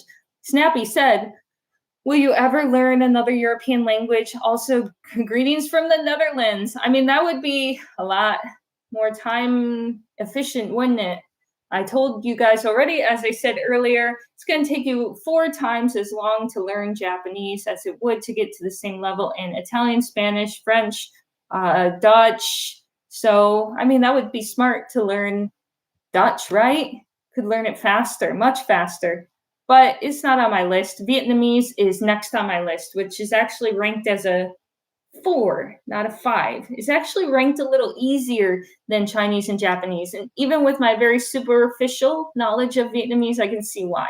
Because they have ABCs. They use ABCs, and that helps a lot. Using the alphabet. You don't have to memorize a new alphabet. There's accents and tones, but it makes it a lot easier. Oh my gosh, return of Tommy. I want to travel Vietnam. Return of Tommy. Let's speak. Tommy. Let's practice. Vietnamese? Yes. Tommy, I'm insulted. Some trolls came in, and you know what they said? I know. I beat him. You beat him? Yes. Beat him. No, Yes. clap. Beat. This is beat. Yes. Dude, they said I'm not fluent in Japanese, and we only speak in Japanese. They said my No. Japanese is bad. No, I don't think so. What the Your Japanese 9 years? Better than me. That's not true. That's それは本当に褒めすぎだけど. 9 years? 9 years. Okay. That's just really ridiculous. Actually, what's really cool is I've now spent 6 years in China. He's got to drink my water. He's showing dominance. He's showing dominance. He does that. Yes. Always. But actually, I drink your stuff too, so it's okay. I did that too. Because just we could share. Yes. Anyway, my anniversary for living in Japan was also this month. It was this month or next month, depends on how you want to count it. But yeah, 6 years in Japan. Lived here for 6 years. The first time I came was August 2016. So yeah, and then I took a break, went back to China, came back. So 6 years in total, and I was in China for 6 years too. So they are quite even. I think my spoken Japanese and spoken Chinese vocabulary, all that is about the same. Although I could probably write better in Chinese because I had to do that for school. But yeah, they're pretty evened out now. They weren't 4 years ago, I'll give you that. My Chinese was a lot better than Japanese 4 years ago. But any of that bullcrap, any bullcrap about you're not fluent in Japanese now, not gonna fly. Anyway, Tommy. Yeah. I think people want to see you play the violin. はい、どうぞ演奏してくれ。Disasters. Disaster. Yeah. Okay. Tommy also thought this anime was very silly. He didn't even want to watch it with me. One Punch Man. I can recommend. Oh. Dragon Ball. I love classic. Shinkai Makoto-san. So we have Shinkai Makoto-san also made Tenki no Ko and Kimi no Nawa. But Tommy says it's silly. Your name is the best. Okay, Yeah, Kimi no Nawa. Does Tommy like One Piece? One Piece but no, Dragon Ball is the best. Yeah. What is Tommy's favorite American food? American food. Taco Bell. Nihongo pera pera. Oh, Nihongo pera pera? Who? Me. You. Yeah, I think you're good, Tommy. Akachan no yona Nihongo? I don't think so, baby. I think you're going to get put in timeout for that because that's kind of bullshit. You got to be kidding me. I love it how people that don't even live here and don't speak good Japanese say that. Because akachan no yona Nihongo is not that good. Okay. What may I please? Do you like real tacos? Do you like tacos? Tommy doesn't like Mexican food. He doesn't like Taco Bell. Oh, I like Kei-chan. So akachan no yona Nihongo. Somebody who just said that would say that I don't have good Japanese. It's kodomo poi. Nihongo kodomo poi or kodomo mitai. Yeah, we don't say akachan no yona Nihongo. So somebody who doesn't speak good Japanese and wrote some bad Japanese criticized my Japanese. The irony, but that's Reddit. It's a lot of irony. I heard people on Reddit no, not heard, saw them typing Mhm. some bullcrap about hafu, and they spelled hafu wrong. Oh. It can't even spell hafu. Oh my gosh, the egos on some people. But anyway, Tommy has been working out with me. You have been working out with me. Yeah. It's a gym. Gym. Working out. He's working out his mind and body. Look at that. Yes. I see your kakurenbo scar Yes. right here. I don't seek. Kakurenbo scar. He got hurt playing hide and seek one day. So It's a joke. Yeah. that's not even a joke. It's true. True. And he's been working out in the gym and also trying to learn English. True. How many hours did you study today? Today, 3 hours. Wow, 3 hours. You're like Mobek, our friend from Yeah, I know. Argentina. Yeah. 1% progress. Yeah. Okay. She's all about them forearms. Hey, Tommy's gotten in really good shape since we met. He's gotten very strong. True. True. 褒めてくれ。 10 kilo. もう少し褒めてくれ。 Yeah, 10 kilo gain. Oh, he gained 10 kilo. He gained 10 kilograms. That's about 25 pounds since we got married. But was that all muscle? You gained 25 pounds of muscle since we met? Probably not in 2 years. That would be impressive. If you gain 25 pounds of muscle in 2 years, you're doing pretty good. Yeah. He looks very fit. I'd let him be my bodyguard. You look fit. Yes. Yeah. Muki muki shiteru. Yeah. Okay. Somebody said, 私の日本語はあんまり上手ではありません. That's okay, because we have teacher Tommy. Okay. We have teacher Tommy, and Tommy did a really good lesson. Tommy. From your friend. Oh. Tommy. Mobik, thank you. I restarted watching Dragon Ball Z now in Japanese and try to barely see the subtitles, just like the good old days. Yeah. 会話の練習はありがとうございます。Yeah. Thanks for talking to me. Yeah, this is Tommy's student, so Tommy's teaching. Very well. He's very well. He's getting good, isn't Japanese. he? He improved a lot. Yeah. Remember last year and now? Yeah. He studying 3 or 5 hours a day. Yeah. Every day. Yeah. He motivates me too. I got to do better. I only did 1 hour today. That's not good. I wasted a lot of time. Yeah. Next JLPT December. Did they call you Takura Tomi? Takura Tomi. You're our joke. Precious Tomi. It's the best. Oyaji gag. Dad joke. So Tommy will probably wanna. Do you want to answer some more questions and go to bed? Sleepy. It's like 2 a.m. Yeah. All right. What's your last questions for Tommy before he leaves? What do you want to ask Tommy? I'm getting hot. We gotta turn on the air. Ooh, it's really hot in Japan right now. Ooh, hello. All right, Tommy, okay. You've been keeping up with your gun training. Oh wait, do you mean the actual gun training or this gun training? Okay. This gun training. Cycling.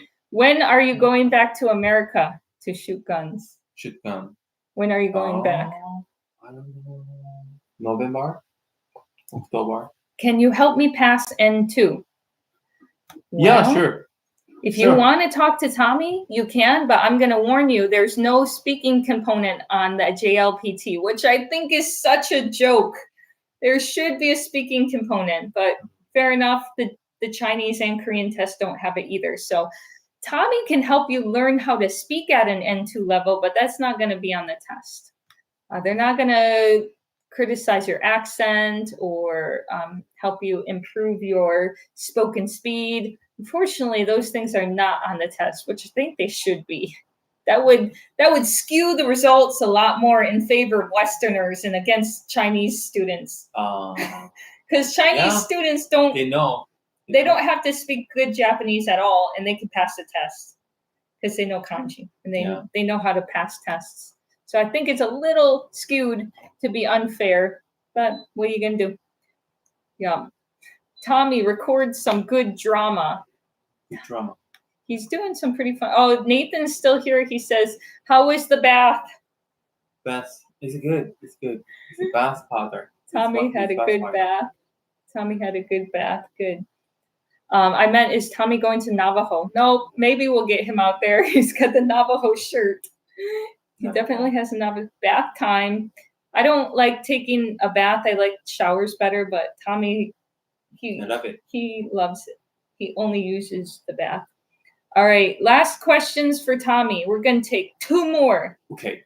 What's your favorite country's cuisine? Country cuisine. Korean. Good Chinese. choice. No, you can pick one. Only one. So difficult. Thai. Tommy's shirt is a 12 out of 10. I love your Thank you. I just love your shirt. He gets complimented a lot. Zara fashion. Not Zara. Zara. All right. Oh, Tommy, have you visited all 47 prefectures? Not yet. 39. That's a lot. Most Yeah. Japanese people haven't. Bulgogi. I love that too. Bulgogi. Me too. Yeah. Okay. Okay. Anything you want to say? It's okay. No. Yeah. Nothing. Bye-bye. No, Just him. no. All right. Tommy's Okay. going to leave. I'm going to stay a little longer because we've had some very generous donations, but Okay. oyasumi. With me. お疲れ様でした。大丈夫。いや、大丈夫よ。じゃあもう朝の2時だからいいんじゃないはい。じゃあ、バイバイ。おやすみ。Okay. Tommy's leaving, not me. Don't everybody leave. Everybody, don't panic. I'm still here. If you wanted to talk to me, one on. Robert said one on. Don't worry. I'm still here. I'm still going to chat. Tommy's just going to go to bed for a little earlier than me. But I will keep chatting because, gosh, somebody donated like $100. They might not even be here anymore, but I feel like that was really kind of them, and I'll keep it going a little longer, just because that's crazy. Bokumo netai yo. Okay, you want to go to sleep too? You can. I don't know what time it is where you're at. I think most people here are watching from America. Anyway, don't all leave at once. We're still getting to more questions. In the beginning of this, I was kind of focused on getting through my points that I wanted to talk about. I'll sum them up if you haven't been here the full time. If you're a beginner, what's my method? All right, I'm going to study Vietnamese. I have no Vietnamese. Where am I going to start? I'm going to start putting my feet in. I'm going to get my feet wet a little bit. I'm not going to go all in. I'm going to kind of play with the language a little, which includes listening to some Pimsleur, listening to a few videos on YouTube, getting a sound for the language, playing around with it, not being serious yet. Maybe doing 10, 15 minutes a day, not even. Just kind of, yeah, everybody leave at once. We're not done. Still here. So you get your feet wet and find out if you really want to pursue this, if this is a language you like. Maybe I have a little interest in Vietnam. Let's see, I'll play around with it. Listen to a couple of lessons that are free online, or start with Pimsleur. They also have the first lesson free. So that's kind of cool. Or you can do the trial. So now I'm doing their first lesson in Vietnamese. I've kind of committed, like, okay, this is going to be the next one. I've decided. It's not going to be Thai. It's not going to be Spanish or whatever else was floating around my mind. Like, no, I want to go for Vietnamese. So you've decided. And now you got to kind of make your plan. Like, when you're going to start, like officially start. If I want to be really technical about Japanese, and we're not counting years where I didn't study, then I actually technically started in 2013 because I was playing around with numbers and doing a little self-study on my own. All the way back in 2013. So over a decade ago, playing around, getting a feel for the language. I did the same with Chinese. When you decide you want to commit, like from this day forward, I've decided this is the language and this is what I want to commit my time to. This is going to be it. Then you start with about 20 or 30 minutes a day. Then you make your first time investment. You make your first, perhaps, purchase, whether it's downloading an app that's going to teach you how to write hiragana, katakana, or a free app or whatever, or buying a book, or paying for some sort of website. There's lots.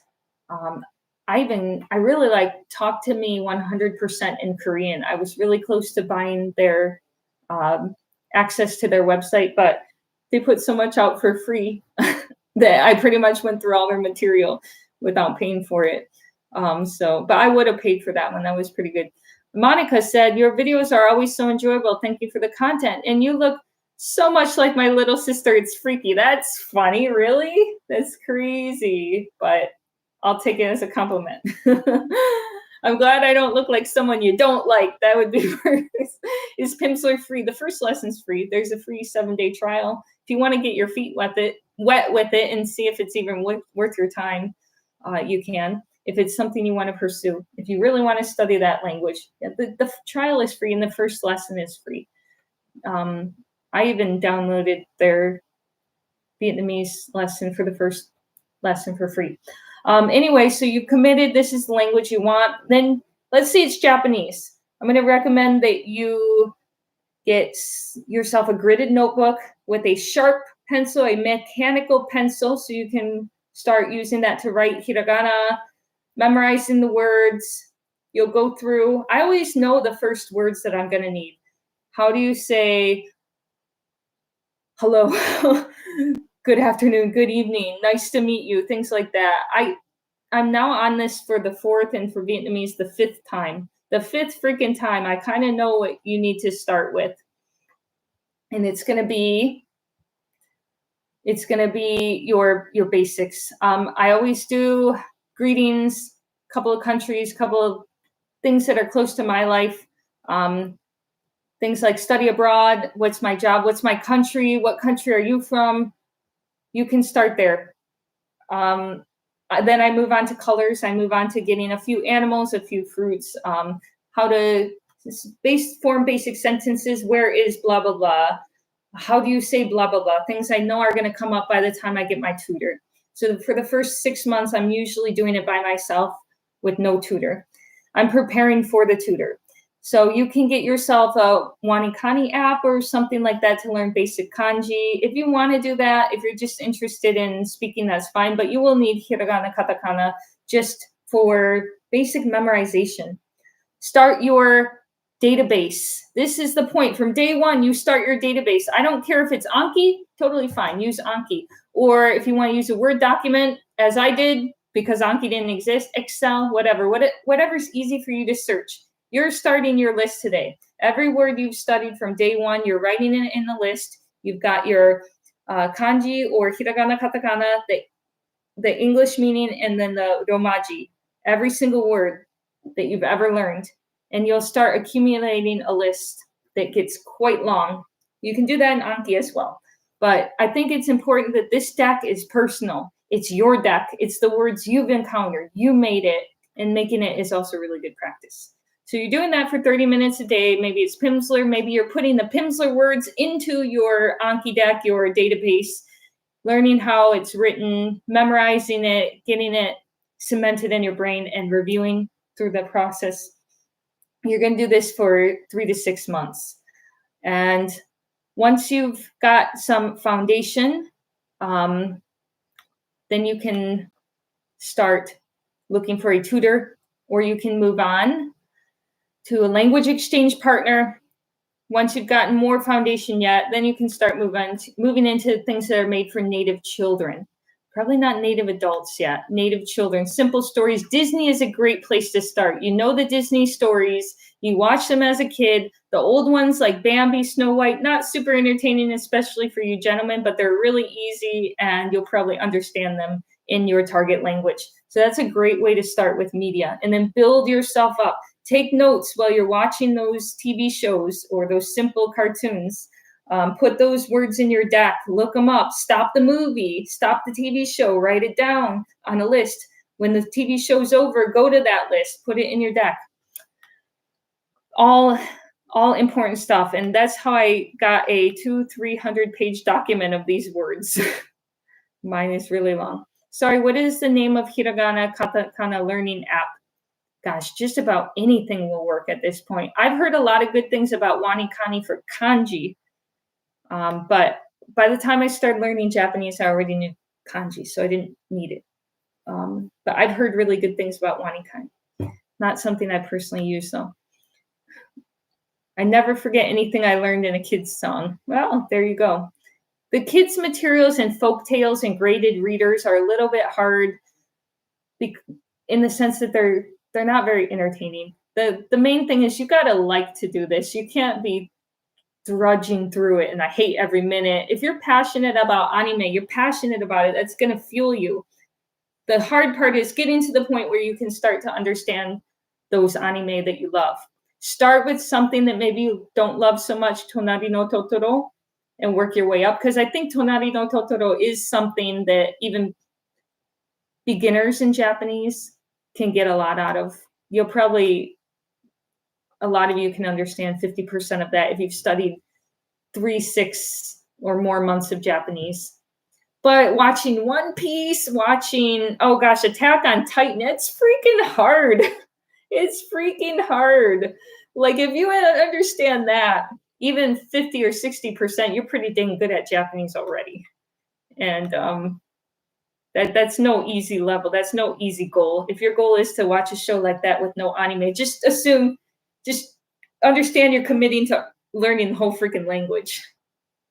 Old Disney movies are easy. The new Disney movies are hard. Yeah. She's talking about old Disney shows and movies. Yeah, because those are very easy and simple. As Disney's gone on and kids shows have just gotten more and more complicated. So actually, if you watch like Baymax or even freaking Finding Nemo, I watched that in Korean on the airplane. It was not that easy. Bambi is way easier than Finding Nemo. I know as a 30-plus-year-old person watching Finding Nemo wasn't super thrilling for me, but was okay, tolerable. I could watch it. Not my ideal, but I'm working there in Korean to watch something I really want to watch. But Finding Nemo was okay. It was a little hard. I'm more intermediate in Korean. I'm studying intermediate material. I'm at intermediate level. It's been 2.5 years. But even Finding Nemo, especially the new Dora one. What is her name? Dory, the new Dory movie, the spinoff. It's really freaking hard. Oh, I probably only understood 50% of that. It was really flipping hard. All right, so that's a good place to start, and then you can get into the material that you like. That's more intermediate. Podcasts that you like that are hard, but you can understand at least 50% of. Still taking notes. You can choose a tutor route. You can not. If it's an Asian language, I would really recommend that you do. That you have someone you could talk to. If it's not a paid tutor, then at least a language exchange partner you talk to a lot, because we're going to get into this issue where you can't open your mouth. We're going to get into this issue that I talked about earlier, and I strongly, and I will die on this hill, disagree with anyone who tries to push the idea that you should not speak for the first 6 months of studying a language. 100% disagree there. And I know quite a lot of other YouTubers, especially Lingual Jones, talked about this. I'm in 100% agreement with him that is very gimmicky for people to push that. Don't speak at all for the first 6 months. Bull crap. It's an absolute marketing push for whatever product they're trying to sell. Yes, please talk, because you're going to end up like my old students who studied English. Many people I met in China and Japan could understand almost everything I said, but could not reply. Words were not coming out. Don't end up in that situation. You need to be nice and well-rounded. Start speaking from the beginning. His snarkiness is glorious. Who's snarky? I'm missing something. I can't talk and read at the same time. Only a little bit.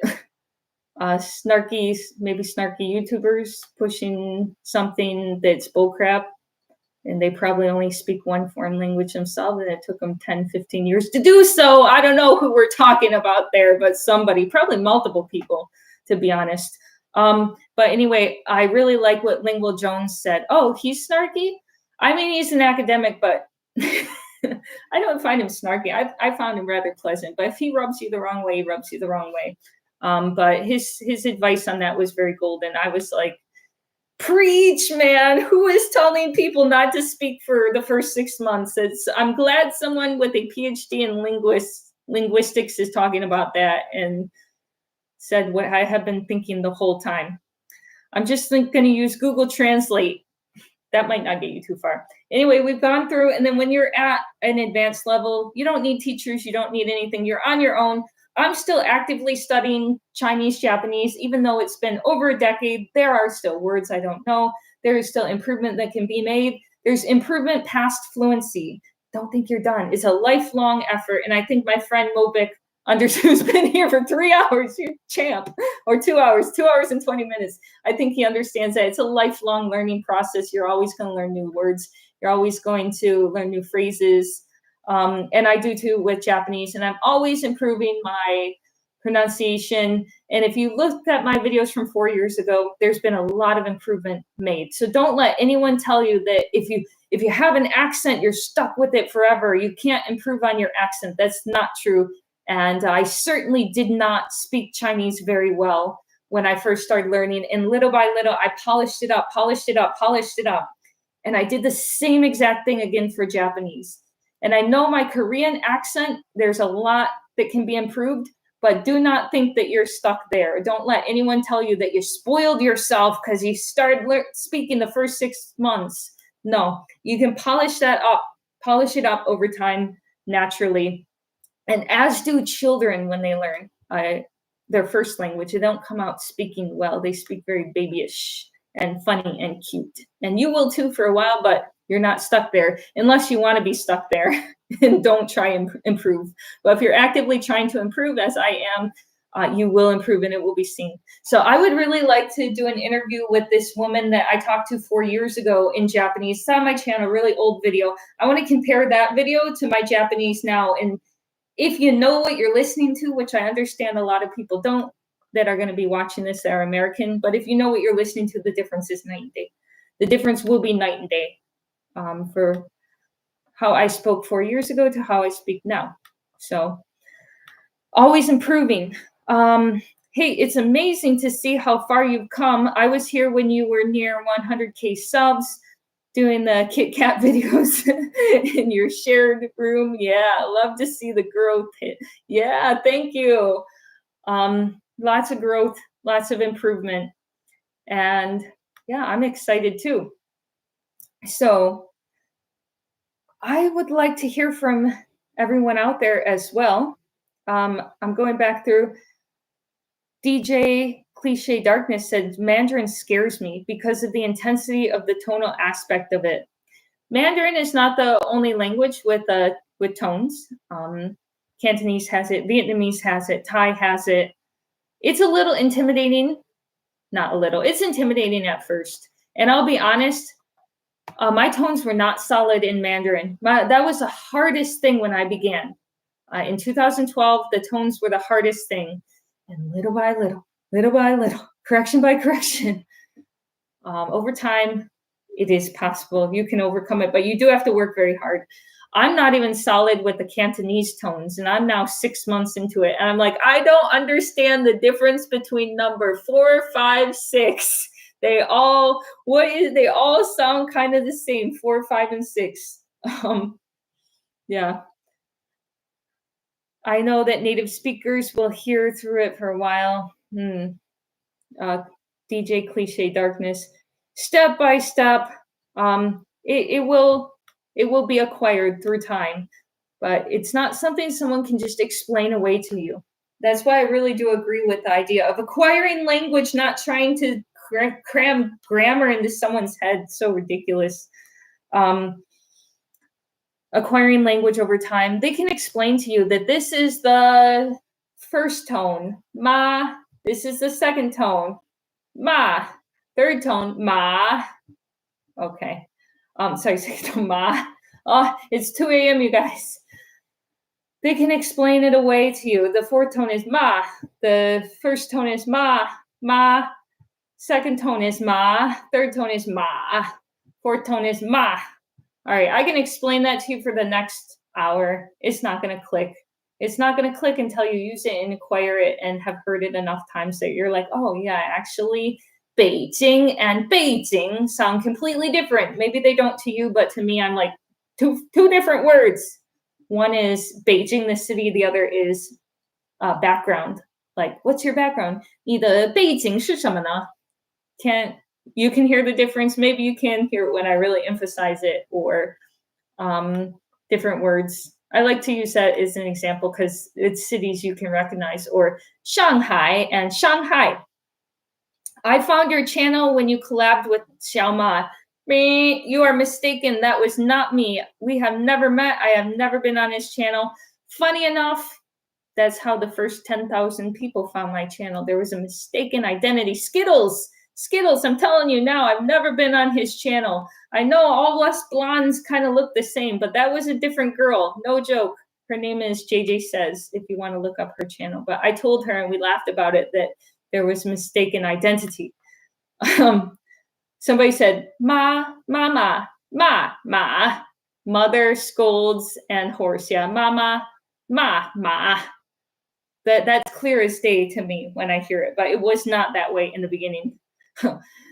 Yeah, oh my gosh, that's so funny. Yeah, mistaken identity. I've never met, I live on the other side of the world. I've been here all the time since Corona. Like, I was not in New York City in 2020. Y'all are crazy. We don't look anything alike if you really look, except she's a blonde and I'm a blonde. But, you know, that did give me the first 10,000 subscribers because my video was apparently pushed out after theirs and people started clicking on it in the recommended. And thanks for the first 10,000 subscribers, but it was mistaken identity. The only one I know you have collaborated with is Matt in Japan. I did lots of collaborations with other language YouTubers, more than you probably saw. One with Walter, the Dutch guy. Last 2 live streams ago, I collaborated with Lingualizer. I've been trying to collaborate with Lingual Jones, the guy we were talking about earlier, for a long time, but he's very busy. His wife just had a baby, and that's he's been a bit busy. Language YouTuber, I've collaborated with Stuart Raj, who's a really amazing speaker of multiple languages, Asian languages. He actually inspired me a long time ago, and I think that's one thing that got in my head, that I wanted to do YouTube language stuff because I saw his videos. So cool. Xiaoma should visit Japan. You know, Americans can get in here visa free. He's welcome to. I think he had studied Japanese for a number of years, but he wouldn't dare put a video out on it because I think Japanese is a little bit too popular. And people are quite critical about it. If there's still people on Reddit saying I'm not fluent after 10 years, you know, they get a little bit ridiculous about Japanese, but well, we know those people didn't know what they were talking about anyway. But perhaps he's a little afraid of the Japanese speaking or the Japanese interested community. They don't necessarily speak it. I don't know. I'm just BSing here. I have no idea why he hasn't come, or if maybe he's been here. Language Simp was here not long ago. I saw that he made a video in Ueno, where I used to live. I used to live in Ueno. And he was in Ueno, and I was like there for my Korean class because I still go out there for classes. And I saw Language Simp's video as I was like standing by the building he was at. I'm like, what's a coincidence? But no, I don't know.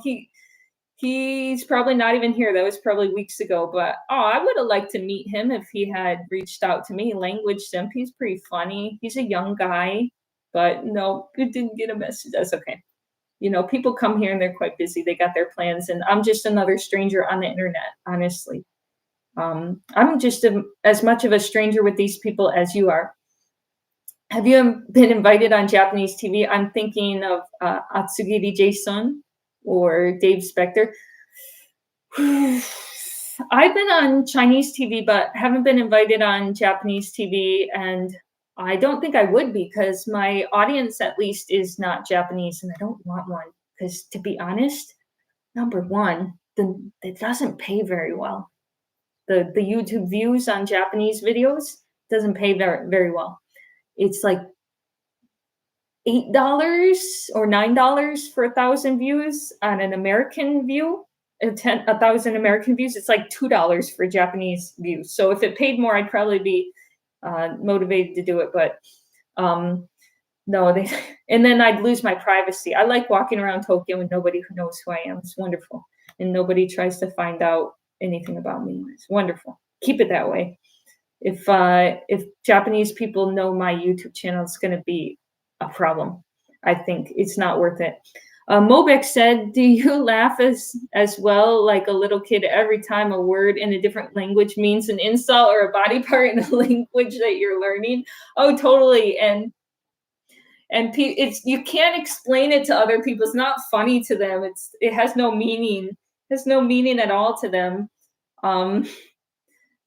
Yeah, Tommy had caught a couple words in Korean that meant one thing in Japanese and another in Korean. It's like, that's not what I said.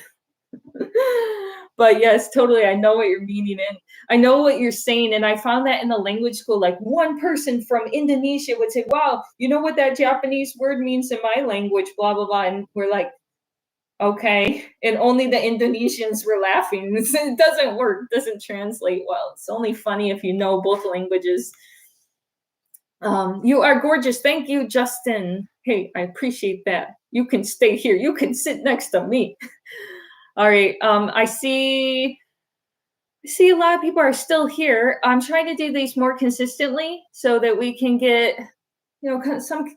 Would you like, so far I'm going to do it once a month. Would you like me to do it once a week? I would totally do it once a week if people showed up. If you were going to be here, I would do it once a week. And it'd probably take a lot of pressure off of me trying to come up with viral videos all the time if I had a little more of a community here. Nathan is still here. Holy crap. Oh, he's editing. Oh, nice. He's edited an entire video as we've been talking. So Nathan does live streams too. Do you do 2+ hours? The longest I've ever done was 3 hours, and I don't think we're going to go over that today. We're not going to set a new record today. So get your questions in now so I can answer them and be out of here. Jim is still here twice a month. He would appreciate twice a month. Jim would. I love giving special attention to everybody with these little members tags here because you're part of a group. How many members do we have now? When I started the stream, it was 51 out of almost 1.3 million people. There are 51 super special. Only 51 is, you're in a pretty exclusive group there. That means you get priority as well in the comments section.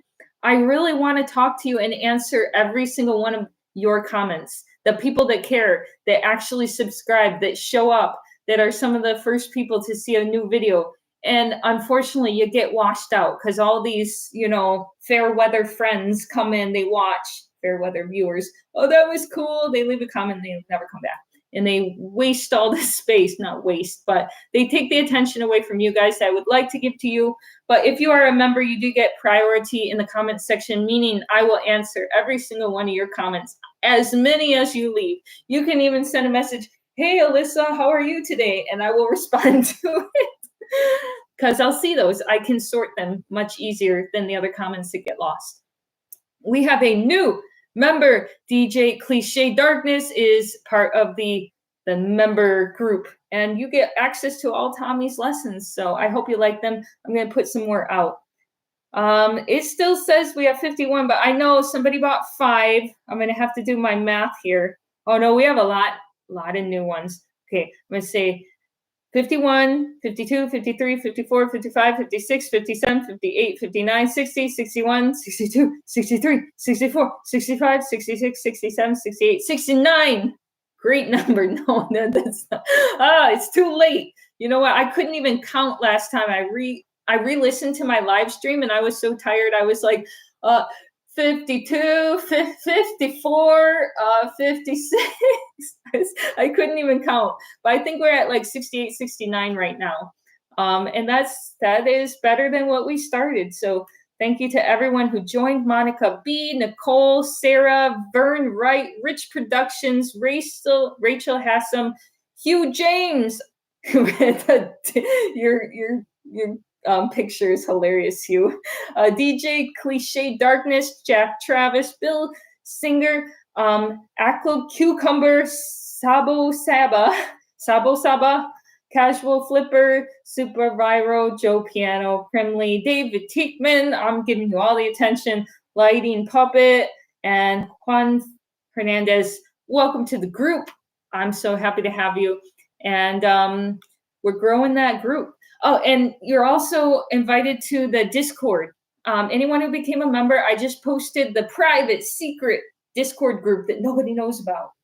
Very few people know I have a private Discord group because I try to keep it private so I can talk to people every day there and know them and know their names. That's the people that come over to my house too. If there's a way. Oh, Snappy just joined. Welcome, Snappy. You're either number 69 or 70. I'm not sure. One of those. What would you rather be? Number 69 or 70? You're one of them. Hi from Detroit. Hey, Angela. Welcome. Netflix Foreign said, Alyssa, did you ever do a stream with Abroad in Japan? Dude, he don't want nothing to do with me. That's a pipe dream. There's no way. I'm way too late to the game to get into that clique, and no. They don't like strangers. They're not too fond of strangers or trust them so much. So I'm a stranger. No. I know him just as much as you know him. Snappy, yeah, welcome. I'm glad to have you in the group. We're working hard on those lessons, and I also post vlogs, which you'll have access to.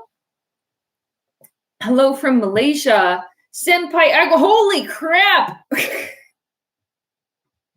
Did you just give 20 memberships? You want us, Senpai Echo is saving the day here, wants to push us up to 100. Dang. Wow. And I learned that these are automatic. So just by being in this chat, YouTube's just going to gift it out to you. And for the next month, you're going to have a free membership thanks to Senpai Echo. Echo. I hope I'm saying it right. I got to get your name right now. You just gave 25 memberships during this stream. That's crazy, man. Thank you so much. Thank you. You're helping a lot. I mean, you're like pulling all of our weight here. So then that all of you 20 people that just got that, I'm going to see all your comments that you've ever made on my YouTube channel, go through them, and I'll read them and respond. So that's a cool thing about that. And you're also welcome to join my Discord now if you're a member. The code has been, the link is in the YouTube comment, the post section. I just posted it, so it's a fresh link. If you want to get in there, jump in. We only have 200 people in there. It's a pretty tight-knit group, and most people don't talk, so you'll get a lot of attention. The Discord, it shouldn't be expired. I literally just put a new one up tonight. It should not be expired. But I will look at it again. I don't think it's expired, but I'll check it tonight. Chris Broad lived in Japan for 10 years. He made it. Yeah, it's funny. Him and I are the same age, almost the same birthday. Freaky, isn't it? Freaky. Same year, 1 month apart. Crazy. And he came to Asia at the same time as me. So if someone was smarter than someone else, he was smarter than me, because I should have started my channel at that time. We would have been, in my mind, I think we would have been at triple the number of subscribers we have today if I were smart enough to have started at the time he did. But him and I are the same age, came at the same time, and he got right into YouTube, and I did not. So good for him. That was smart. Now he has a lot of loyal fans, of which I don't. I have some. I got you here, but look, we have 1 million people on this channel, and we got 200 people watching. So we have a little bit of a loyalty issue. But I mean, that kind of comes with the territory of making those kind of viral videos. People are watching for the topic, not for your personality. I know, I like to think you like me for me, but perhaps you do, but not a lot of the others. Maybe they're just looking for the topic. But anyway, I do appreciate that you came here. We have somewhat of a community. And look, some of you are shouldering the whole channel. You're paying the heavy weight. We got 20 freaking memberships. So you're convincing me to talk a little longer, because that's just crazy. But I have seen this drive a lot of creators crazy. We'll say actually maybe literally to depression. The fact that they don't have a fan base that will stick with them and just watches for the topic.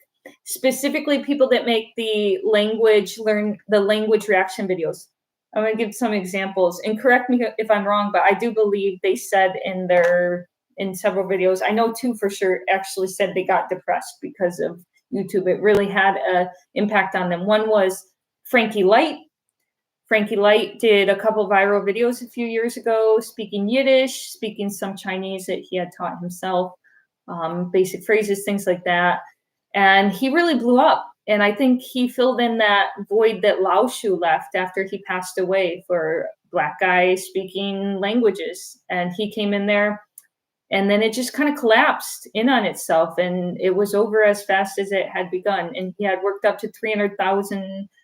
He was even in the New York Times. They made a freaking article about him. Hold that thought. Angela just became a member. Welcome, Angela. Glad to have you here. Thanks for becoming a member. So Frankie made several videos. It's not my opinion that he got depressed about it. He made videos talking about how it affected him and how he kind of fell off. And, people only like you when you perform.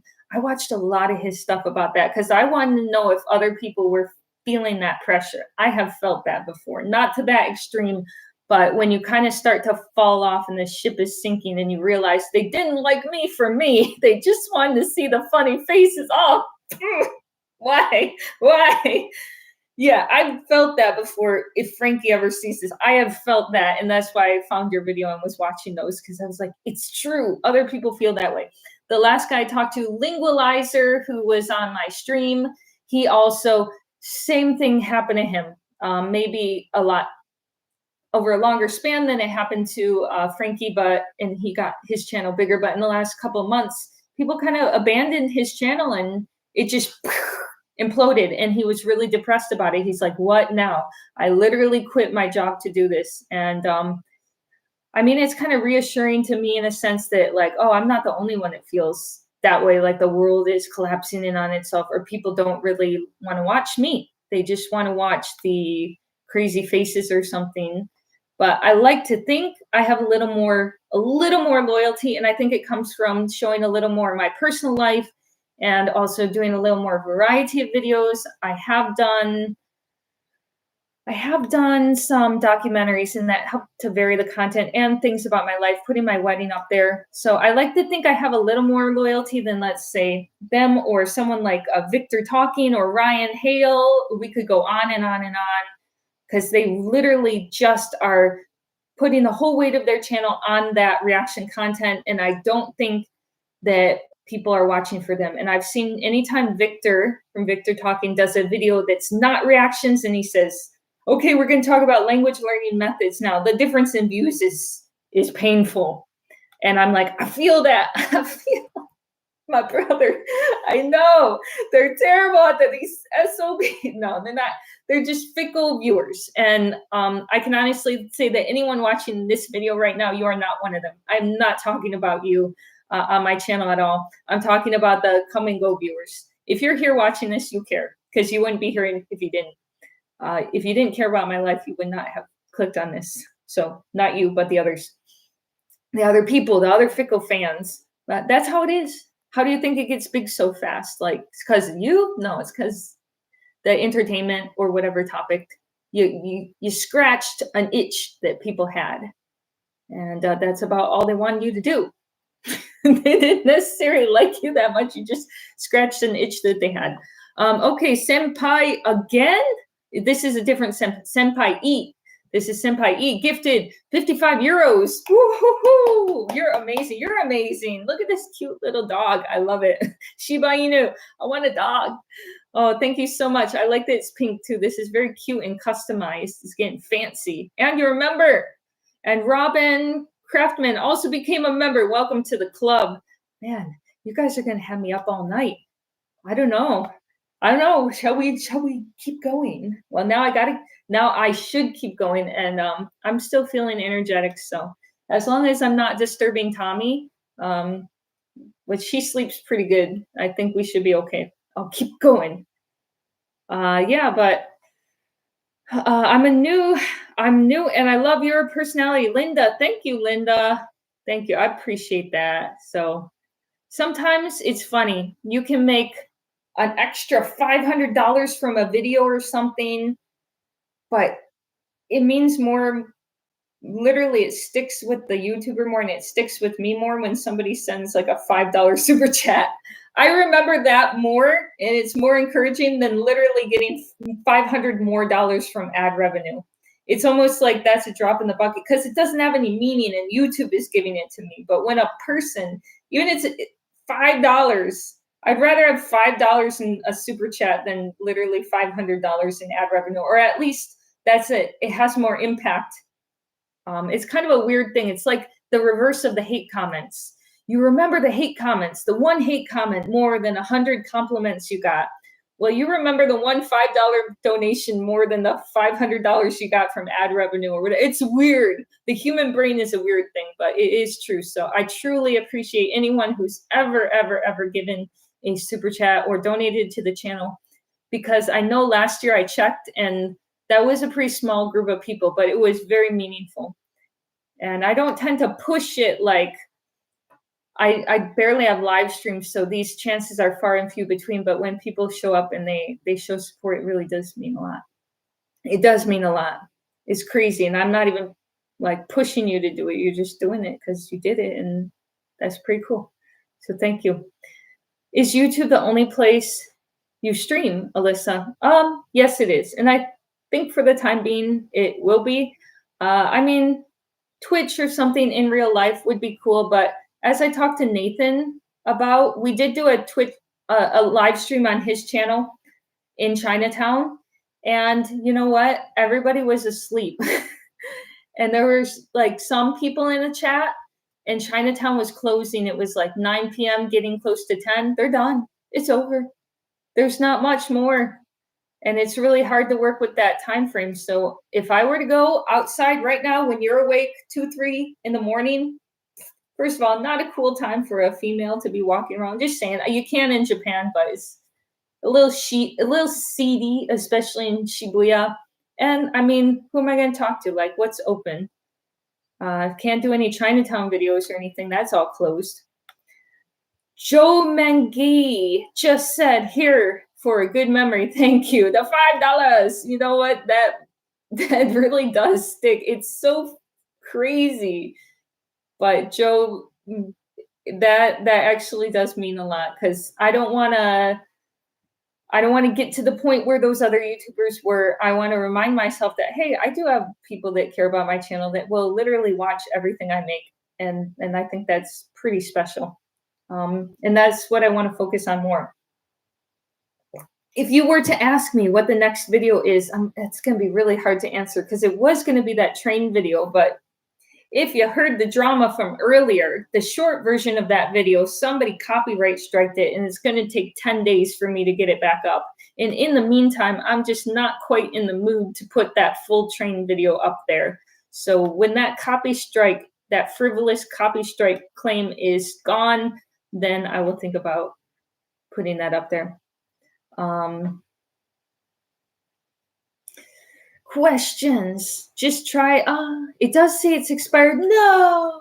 Okay. I will update that Discord link, the secret Discord, for anyone who just became a member. I'm gonna upload 3 a.m. Give me a break here. I'm gonna re-upload that link and fix it right after this is done. It will be the last thing I do this evening. Senpai Eiko, again. Life is an adventure. Well, thank you. Thank you. 11 euros. Thank you so much.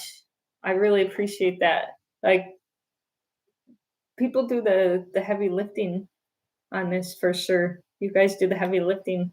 But I'd rather talk to a small group of people when it's manageable. I think, the grass is always greener. Somebody had mentioned some of the other channels that got started earlier in Japan. Abroad in Japan is a good example. I mean, he can make anything at this point, and he's got that loyal group of followers. And I think a lot of them that got in early like that have that loyal group, but at the same time, people get way too attached. There's some downsides to that too that I'm happy I don't have to deal with. Number one being people getting into your privacy. Number two being people getting way into your personal life, making comments about his marriage or his fiance and stuff like that. Stuff that would probably be quite hurtful. And you know, if you're that big of a figure and people are that attached to you, they might criticize whoever you decide to be with. You're not good enough for our superstar or whatever. And that's got to be really hard to deal with. So glad I don't have to deal with that, or stalkers and stuff like that they've had to deal with in the past. That's not cool. That's why I don't want to do videos for Japanese people. I don't want to do videos for Japanese people, because as soon as your fans are living in the same country as you got to start worrying about stuff like that. And yeah, no, thank you. I'd rather be secretly over here. And even if people are kind of fickle about my channel, most of the viewers, yeah, at least I don't have to deal with that. That's a bit of a downer. So yeah, I haven't had to deal with a lot of negative stuff on YouTube.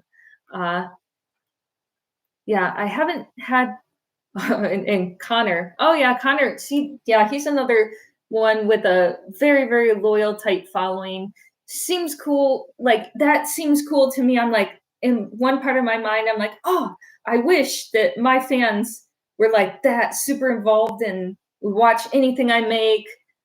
But I'm sure he has the same kind of issues with privacy, and a lot of YouTubers don't even talk about half the stuff that happens to them: the stalking, the invasion of privacy, people doing stuff on the street and just crazy stuff, PayPal's getting hacked, lots of things. I can tell you one, the worst thing that I've ever had to deal with on YouTube, and it really wasn't that bad, but I was just shocked that somebody, like, you think this is the internet? No, people will take this stuff into real life. And since it already happened 2 years ago, old news. Yeah, somebody tried to prank call my work or tried to get me fired. Nice try.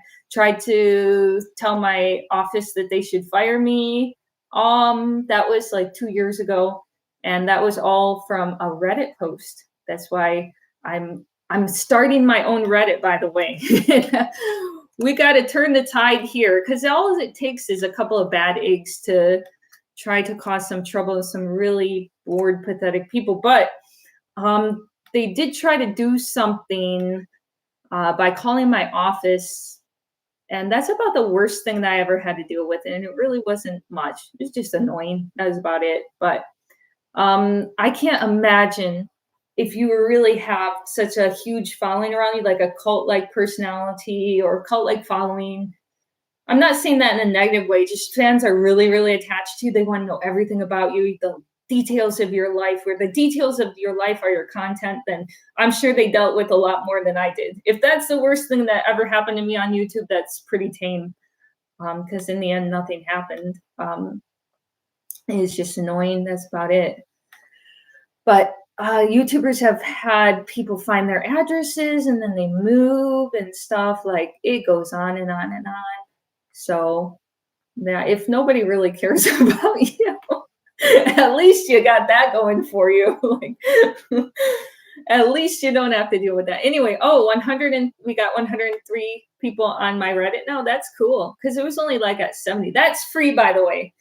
The Discord and the memberships, yeah, that's behind a paywall, and there's reasons for that too. One, I want to keep it smaller and give people more attention, because I can only handle so much. 1-person team, 2-person team if you include Tommy. And then number two, it is a paywall to keep out people that aren't serious or are trolly or just kind of crazy. $3 and you're in for life if you join from the Patreon side. But anyone who got a free membership today, you'll also be allowed in that Discord for life as soon as I repost the link. Christian said, hi from Denmark, fun stream. I have a question. Oh, where's your question? All right, I'm going to monitor the chat really closely. Make sure we get Christian's question. What's the Reddit for? Good question, Aura. I would like to use that Reddit for my own language learning method and giving advice and helping people in their studies with Asian languages. I think there's a lot of bad advice out there on Reddit and a lot of people that are trying to push something because they're trying to sell something, especially around the Japanese side of it. And I think they give a lot of bad advice just because it fits their whatever they're trying to sell people. And they have their own moderators, and they've kind of taken over the conversation on Reddit. And I've let that go on for too long. So we got to turn the tides there and get it more balanced and back to normal and reasonable instead of sales pitchy, snake oil, salesy.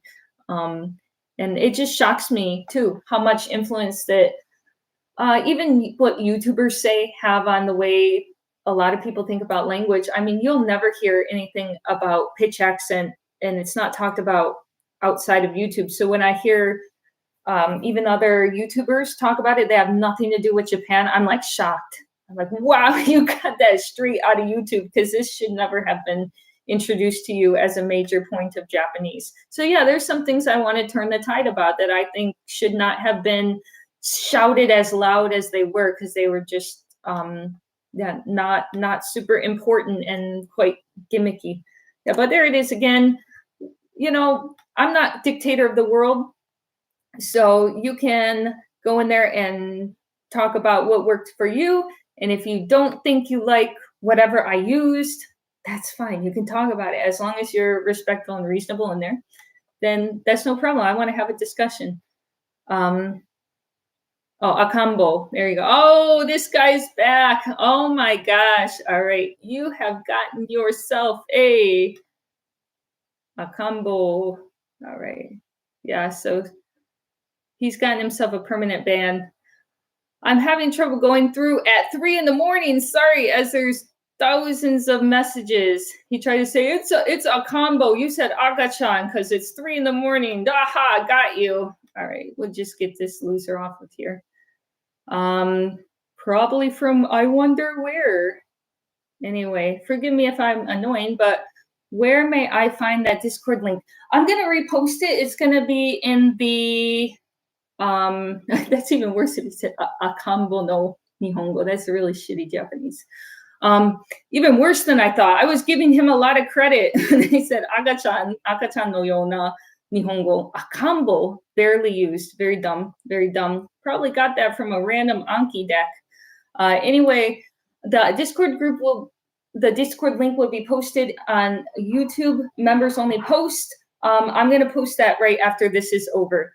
Yes, you can post to only members. Apparently, I posted it before this live stream started, and now it's expired for some reason. Maybe because I posted and reposted. Anyway, I'll get that sorted out after this stream is over, but we still have a little energy left in us. And apparently some guy's been watching for 3 hours. I gotta say something.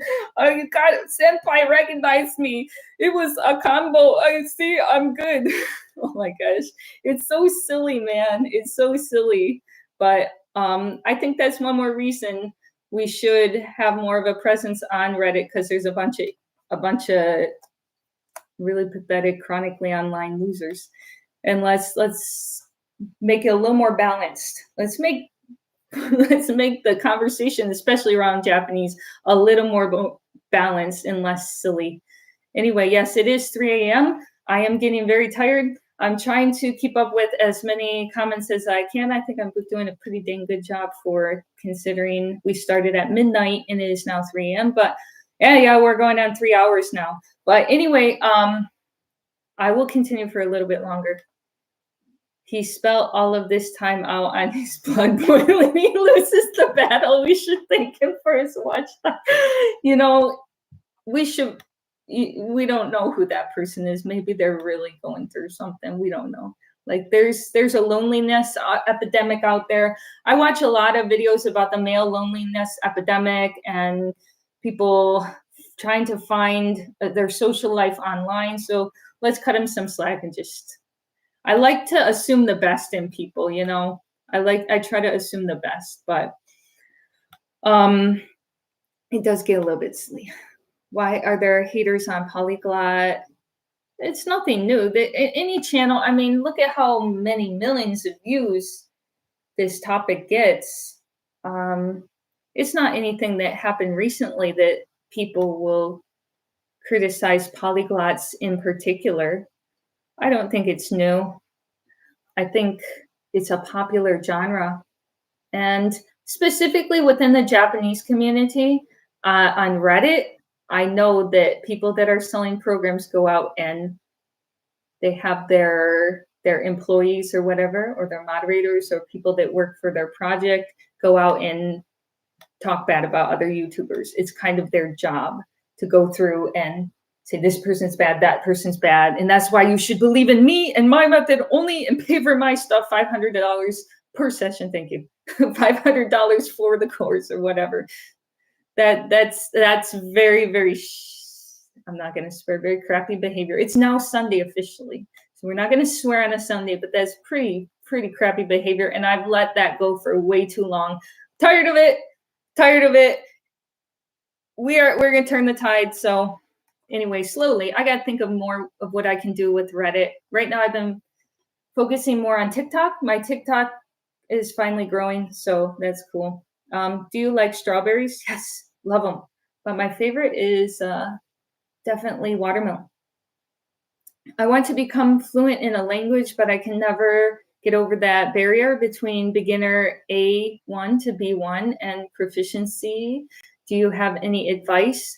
If that's the awkward stage. I always hate this stage the most because I can't actually I can't enjoy the material I want to enjoy. It has to be simplified or beginner, like for learners, that kind of material. I want to maybe read Harry Potter, or watch Harry Potter, or then I have to go to Finding Nemo in Korean because Harry Potter is a little bit tough for me to understand in Korean, but I might not get a lot out of it, not a lot of new words.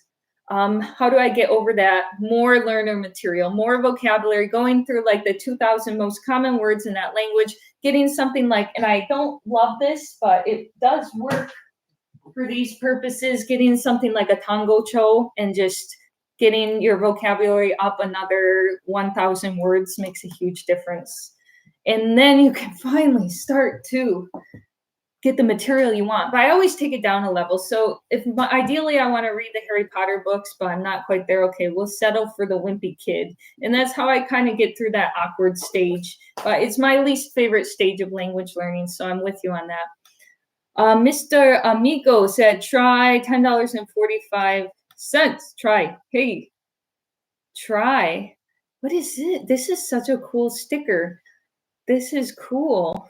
Just try to get over it. If you've hit a plateau and you're stuck at that A1, B1 level, the best thing that you're going to be doing, I don't know how many hours you're studying now, but double it. If it's 30, do an hour. 30 a day, do an hour. If you were doing an hour, do 2 hours. And I guarantee 3 months go by, you're going to make a ton of progress. The most people, when they hit this kind of plateau, it's usually because you can get away with 30 minutes, 20 minutes a day in the beginning when you don't know a lot of words, but as you acquire more vocabulary, review comes in. You got to review those words and you'll start forgetting at the same pace as you're learning, and that becomes very frustrating. So how do you get over that? Well, if you're trying to go from beginner to intermediate, 30 minutes a day ain't going to work anymore. So the deeper you get into the language, the more commitment, and I mean literally on a daily basis, because you're trying to keep more vocabulary and phrases fresh in your head, and it just requires more and more time. So going from 30 minutes a day to an hour, or 1 hour to 2 hours, and don't even get me started going from intermediate to advanced, then it requires more time yet. But ask our friend Mobik about that, the 4 hours a day. I'm not saying you have to do 4 hours a day from the beginning, but eventually at the advanced level, it might take you there. If you've hit a plateau, double your study time. Do that for the next 3 months in any way you see fit, whether it's a tangocho, a book of memorizing vocabulary, whether it's a book like Memories, Wimpy Kid, whether it's watching Finding Nemo, watching, I don't know, Tonari no Totoro, whatever works for you. Just get those hours and make it double what you were doing before. Do it for 3 to 6 months. And that's how you will get over a plateau. Same works for the gym too. Increase your time. Increase your time. If you were going to the gym twice a week, you hit a plateau, do 4 times a week. Boom! 6 months later, doing fantastic. You just went from beginner weightlifter to intermediate. Maybe not that fast, but Senpai Echo, give what? I thought I read this wrong because my eyes are getting really tired at this point. Does that say 50? Let me scoot up so I don't make another mistake. That says 50. Sorry, that says 50. You just gave basically everyone in this chat today has just gotten a membership. Holy crap, Senpai Echo, you're freaking me out here. You're pulling a Johnny. Johnny did this a few months ago. You're pulling a Johnny here. Johnny is another viewer. He did this a few months ago. You're like the second person to ever do this. You're freaking me out, but thank you. This is awesome in a good way. Freaking me out in a good way. I can't believe this happening at 3 a.m. I thought it said 5. I had to look closer. Apparently my eyes are not fantastic. Maybe because there's a light shining in my face. So this one, that also doesn't help. Maybe I'm just making excuses, but it is 3 a.m. Wow. Yeah. That's amazing. Do you watch shows to improve your vocabulary? I find that watching videos, even if it's drama, it's more entertaining than from a book, of course. But what do you think learning the basics? I do think learning the basics first is important. And by learning the basics, I don't mean like you got to go through the basic grammar book first before you can. That's not what I mean. I mean just knowing a couple hundred words before you start listening to a TV program, even a simple one. Knowing something. I do think there's a certain amount of words that would make it a lot more efficient. Because if you're just watching a TV show and over 50%, 60, 70, 80, 90% is going over your head, not really a good way to study. Pretty slow there. Have you watched Kyoto Love Story yet? Nope, haven't seen that yet. Made it back for Anming. Welcome back, Joe. We're still here some way, somehow. We may be making a new record because up here we had, and I Miss Mobeck said, pro tip to get over that frustration, go back to that super hard content that you couldn't read, but now is most likely easy and it will encourage you a lot. That's a very good point. That's a very good point. When you go back and look at your first few books or stuff that you heard in whatever language, Japanese in the beginning, and you can understand, that's super motivating. You can see how far you came.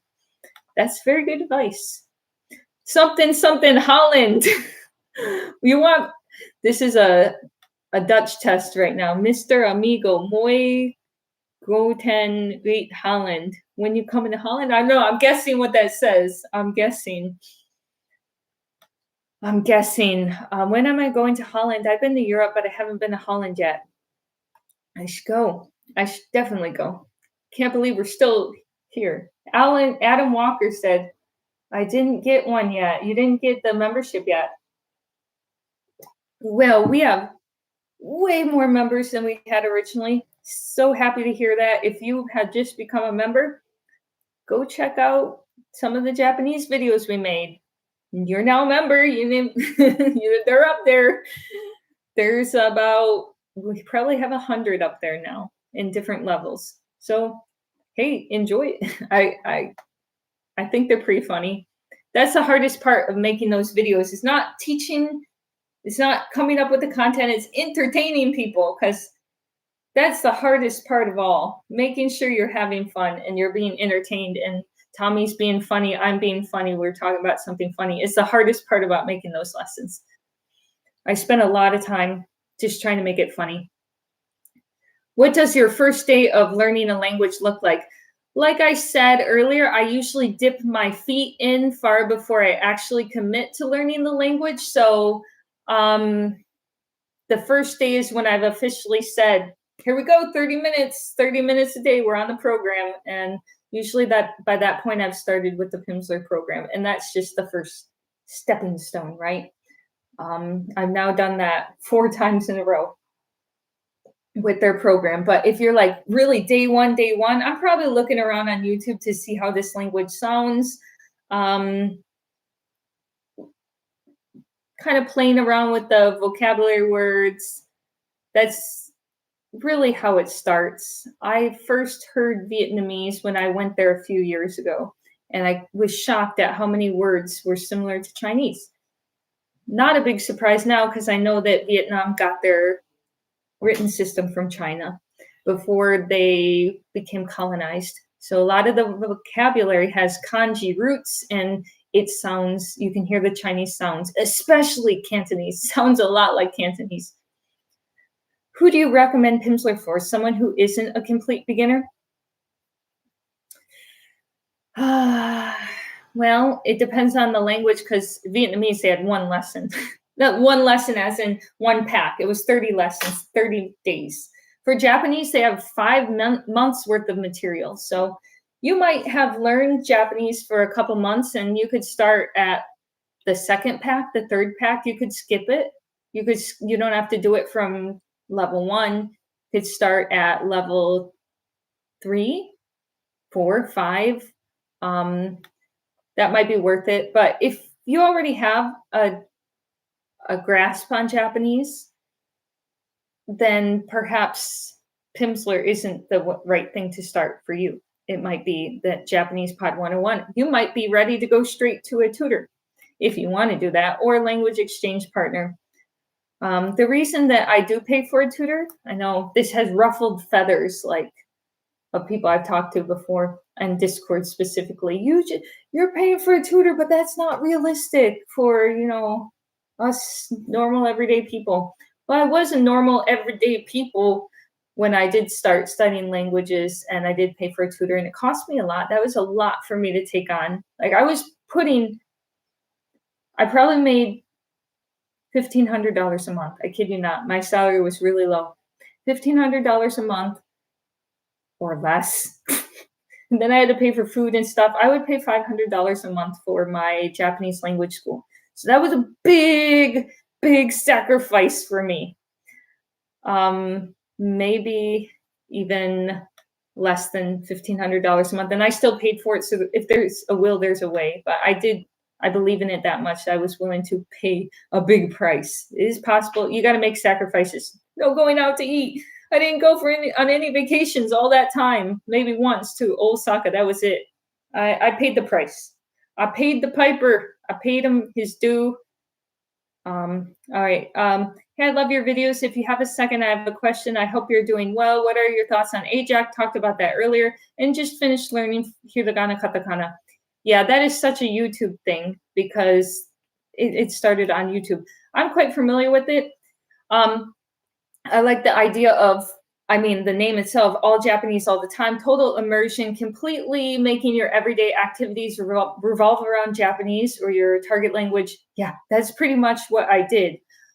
For Chinese, like I didn't want to talk to my colleagues who were English speakers after work. I'm like, no, I'm sorry, I gotta go home study, or I want to hang out with Chinese people like all the time, all the music, all the movies, all the books. Haven't read a English book in 12 years. I kid you not. Like I will take that to the extreme, that idea of total immersion.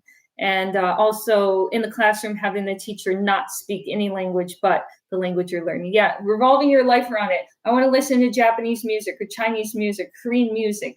I want to watch Korean shows. No more English. Cut English out. Get rid of the English. That's great.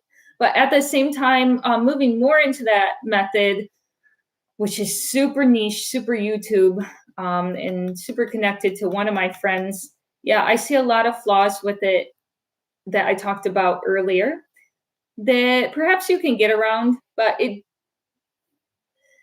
does not emphasize, for example, focus and dedicated learning. Like I'm going to sit down and focus for an hour and do this. It's kind of like passive. Okay, I'm going to listen to this. And even if I don't understand most of it, I'm going to just go ahead and listen to it in the background, and I'll kind of absorb this through osmosis, listening to more and more and more and more stuff. I just don't think that's very efficient, that you should listen to something that's at your level and not just have something on in the background, or not watch these videos or anime that are way, way, way above your level where you're missing almost 60, 70, 80% of the content. I have a problem with that because that's not a very efficient way to learn.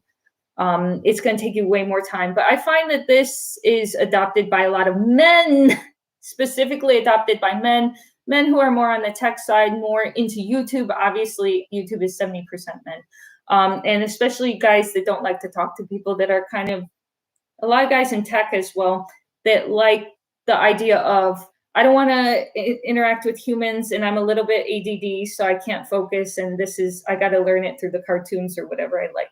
And there's nothing wrong with learning through cartoons, but I do find that people who did that method lack speaking skills. If you did, that can be done rather well, the AJAC method, if you are talking to, let's say, Japanese people. You are talking to Japanese people, you have a language exchange partner, you're not just in your room all the time memorizing these Anki cards, and you're going to come out with a lot of weird words like akanbo. Did that not come up earlier? Weird ass words like akanbo, and use them in the wrong context and sound a little bit silly and try to pretend like, but I didn't, I know, I said a smart thing. No, it sounded silly. I can tell those kind of people don't talk to humans, because nobody would ever say that in Japanese. That's the issue with it.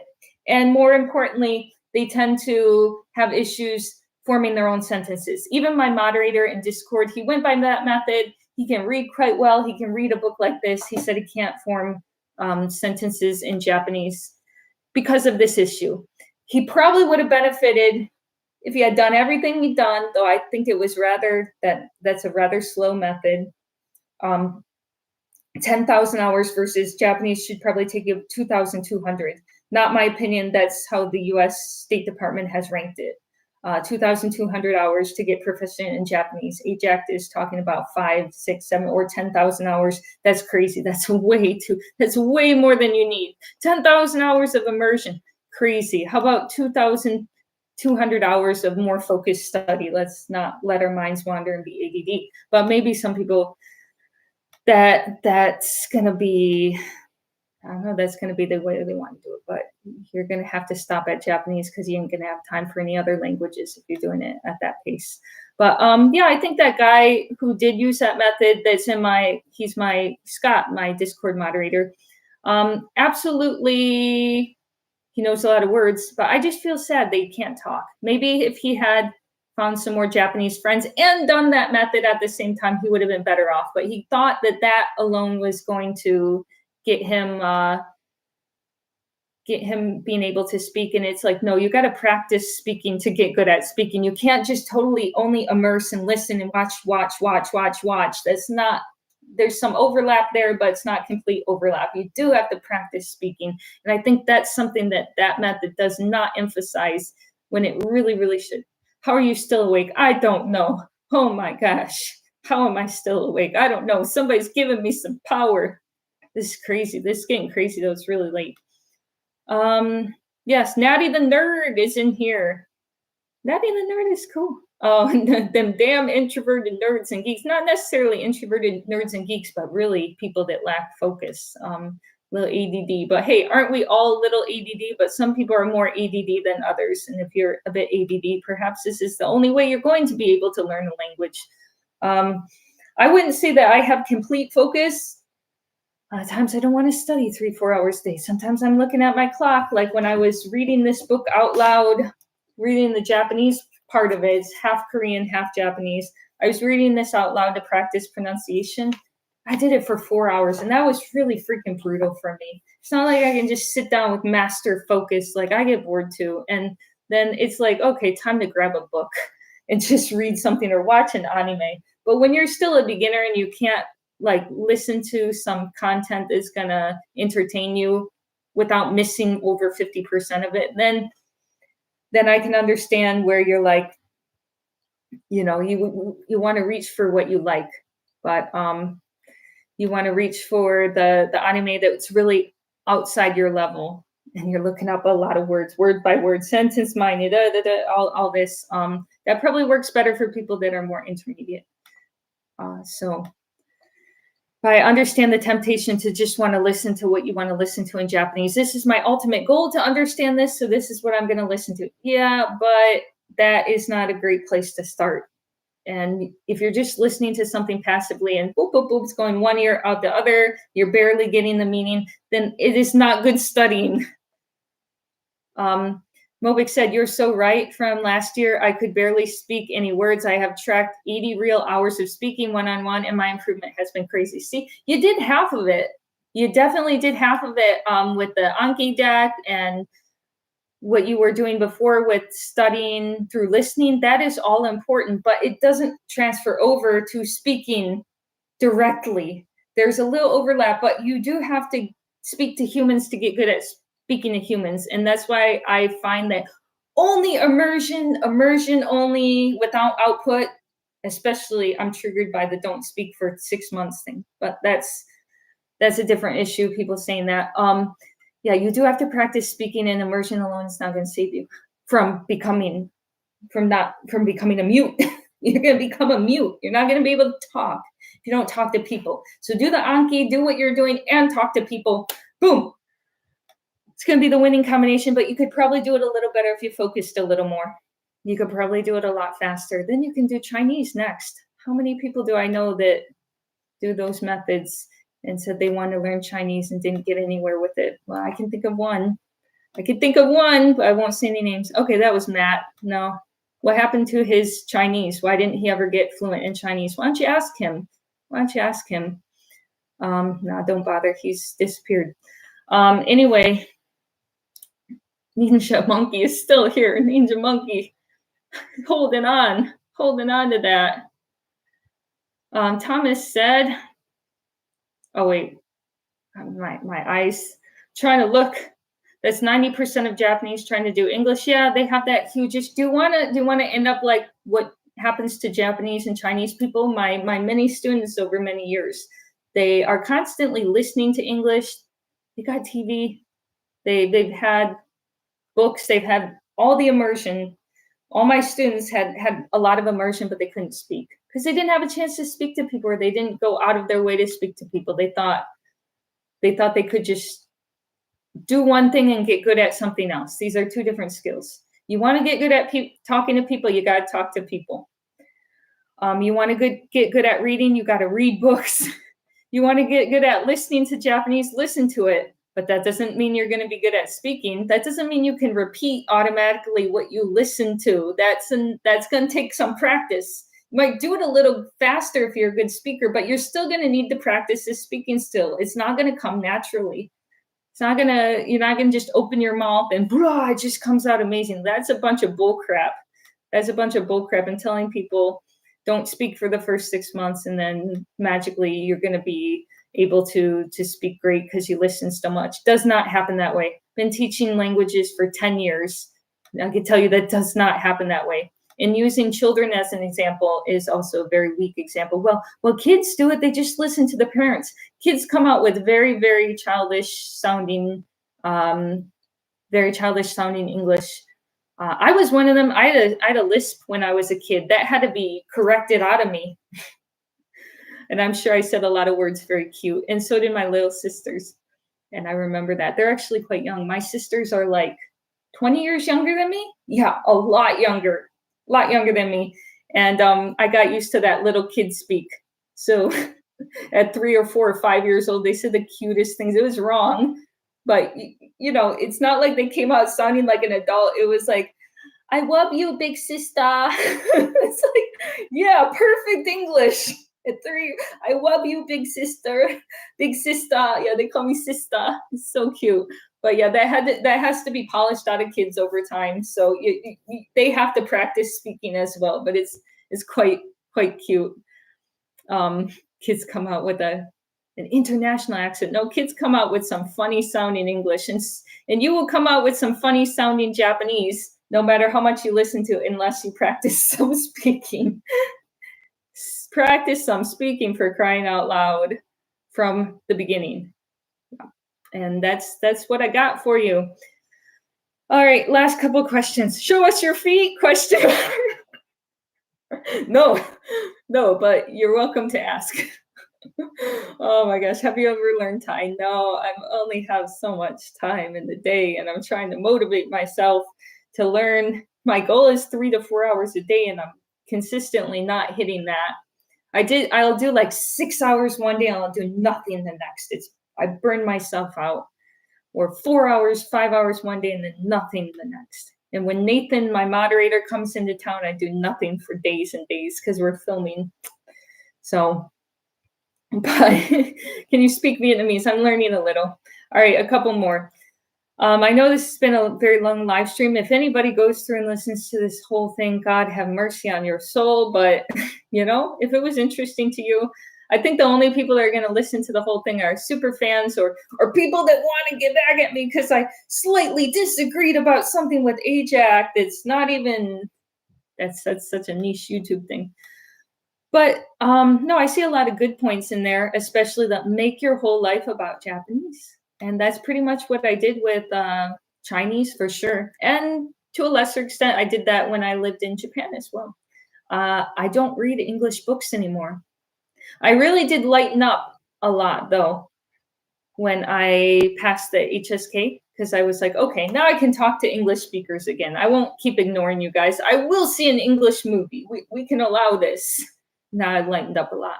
Nicholas said 2,200 hours to learn Chinese. That is correct. The State Department has ranked languages by level and the number of classroom hours or study hours. I believe they said classroom hours to learn Mandarin, and it was 2,200, and Japanese was slightly, they had put an asterisk, like 2,200 plus.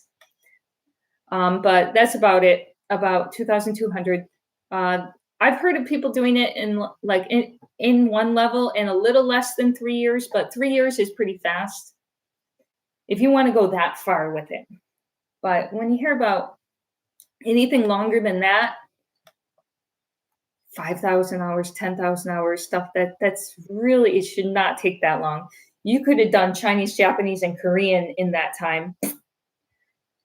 I'm not always the most efficient with my time, but it did not take me 10,000 hours and should not take you that long unless you can't focus. Maybe you can't. I don't know. Maybe you don't want to learn 3 languages. Maybe you just want to learn one really slowly. Okay, then there you go. You need some sleep, girl. I'm okay. But I'll thank you, Senpai Eiko. If you gave the most donations. So if you say I'm good, then I will end this. If Senpai Eiko says it's all right, you can go to bed now, then I'll go to bed. But how's Cantonese different from Mandarin? They are like sister languages, but they're I think people are misleading if they say they're mutually unintelligible, like a Mandarin speaker can't understand a Cantonese speaker. That's true in the spoken language, but their written language is boom. It's like almost a complete copy, especially when you're talking about novels and how papers are written. Any Mandarin speaker can read a Cantonese novel because it's written basically the same way as Mandarin. Now, the spoken language is different, and when they write slang or write text messages, there's some differences there, and the characters are going to use, but anything formal, anything in a book, yeah, it's not mutually unintelligible. I can read Cantonese books. Give me any book in Cantonese, I can read it because I know Mandarin. But spoken and listening is different. They do sound completely different. Any advice for passing JLPT and for taking it in December? Oh, wow, my friend. Mobek has some advice for you, our friend that just took that. Well, be realistic. Have you already passed JLPT N5 first? Just asking because I don't know. If you've already passed N5, it's not unreasonable that you could pass N4 within the next couple of months. It's going to be in December, as you said. It's September 1st now over here in Japan, September 1st. Get yourself some test papers, like as in the simulation test. They sell it. If you don't have a simulation test book, you're screwing yourself. I even have one. This was from the N1. I bought this in China 6 years ago. Get yourself some simulation tests and start practicing this, because I had a very rude awakening when I took the HSK. I thought, I speak the language well, I know it well, I can read books. All right, let me just take the test. And the first practice test I opened up in Chinese, I did terrible. And I'm like, I can understand everything that was written here. Why did I get the answer wrong? Why did I get the answer wrong if I understood the material? You got to learn the test. So spend the next 3 months practicing these test booklets and go through the answer key. And that's going to be critical. Don't try to read all the material. Look for the answer. That was the mistake I made before, is trying to, with the Chinese test, trying to read for understanding. No, just look for the answer. Literally just look for the answer. You're cheating yourself if you're trying to read the whole thing. Pimsleur or Japanese Pod 101, you had to pick one. I would always start with Pimsleur. Start with Pimsleur. Japanese Pod 101 is second. That's where you go after Pimsleur. I wouldn't start with Japanese Pod 101. I'd start with Pimsleur personally. But then again, Japanese Pod 101 has tutors. But then, well, you should probably start with a tutor a little later on. Anyway, Pimsleur, 100%. That's the first. Thanks for the sub and hi. Well, ladies and gentlemen, we've got Brazil in the chat. I'm going to have to go now. Sorry to end this suddenly, but it's 3:30 in the morning. This is the longest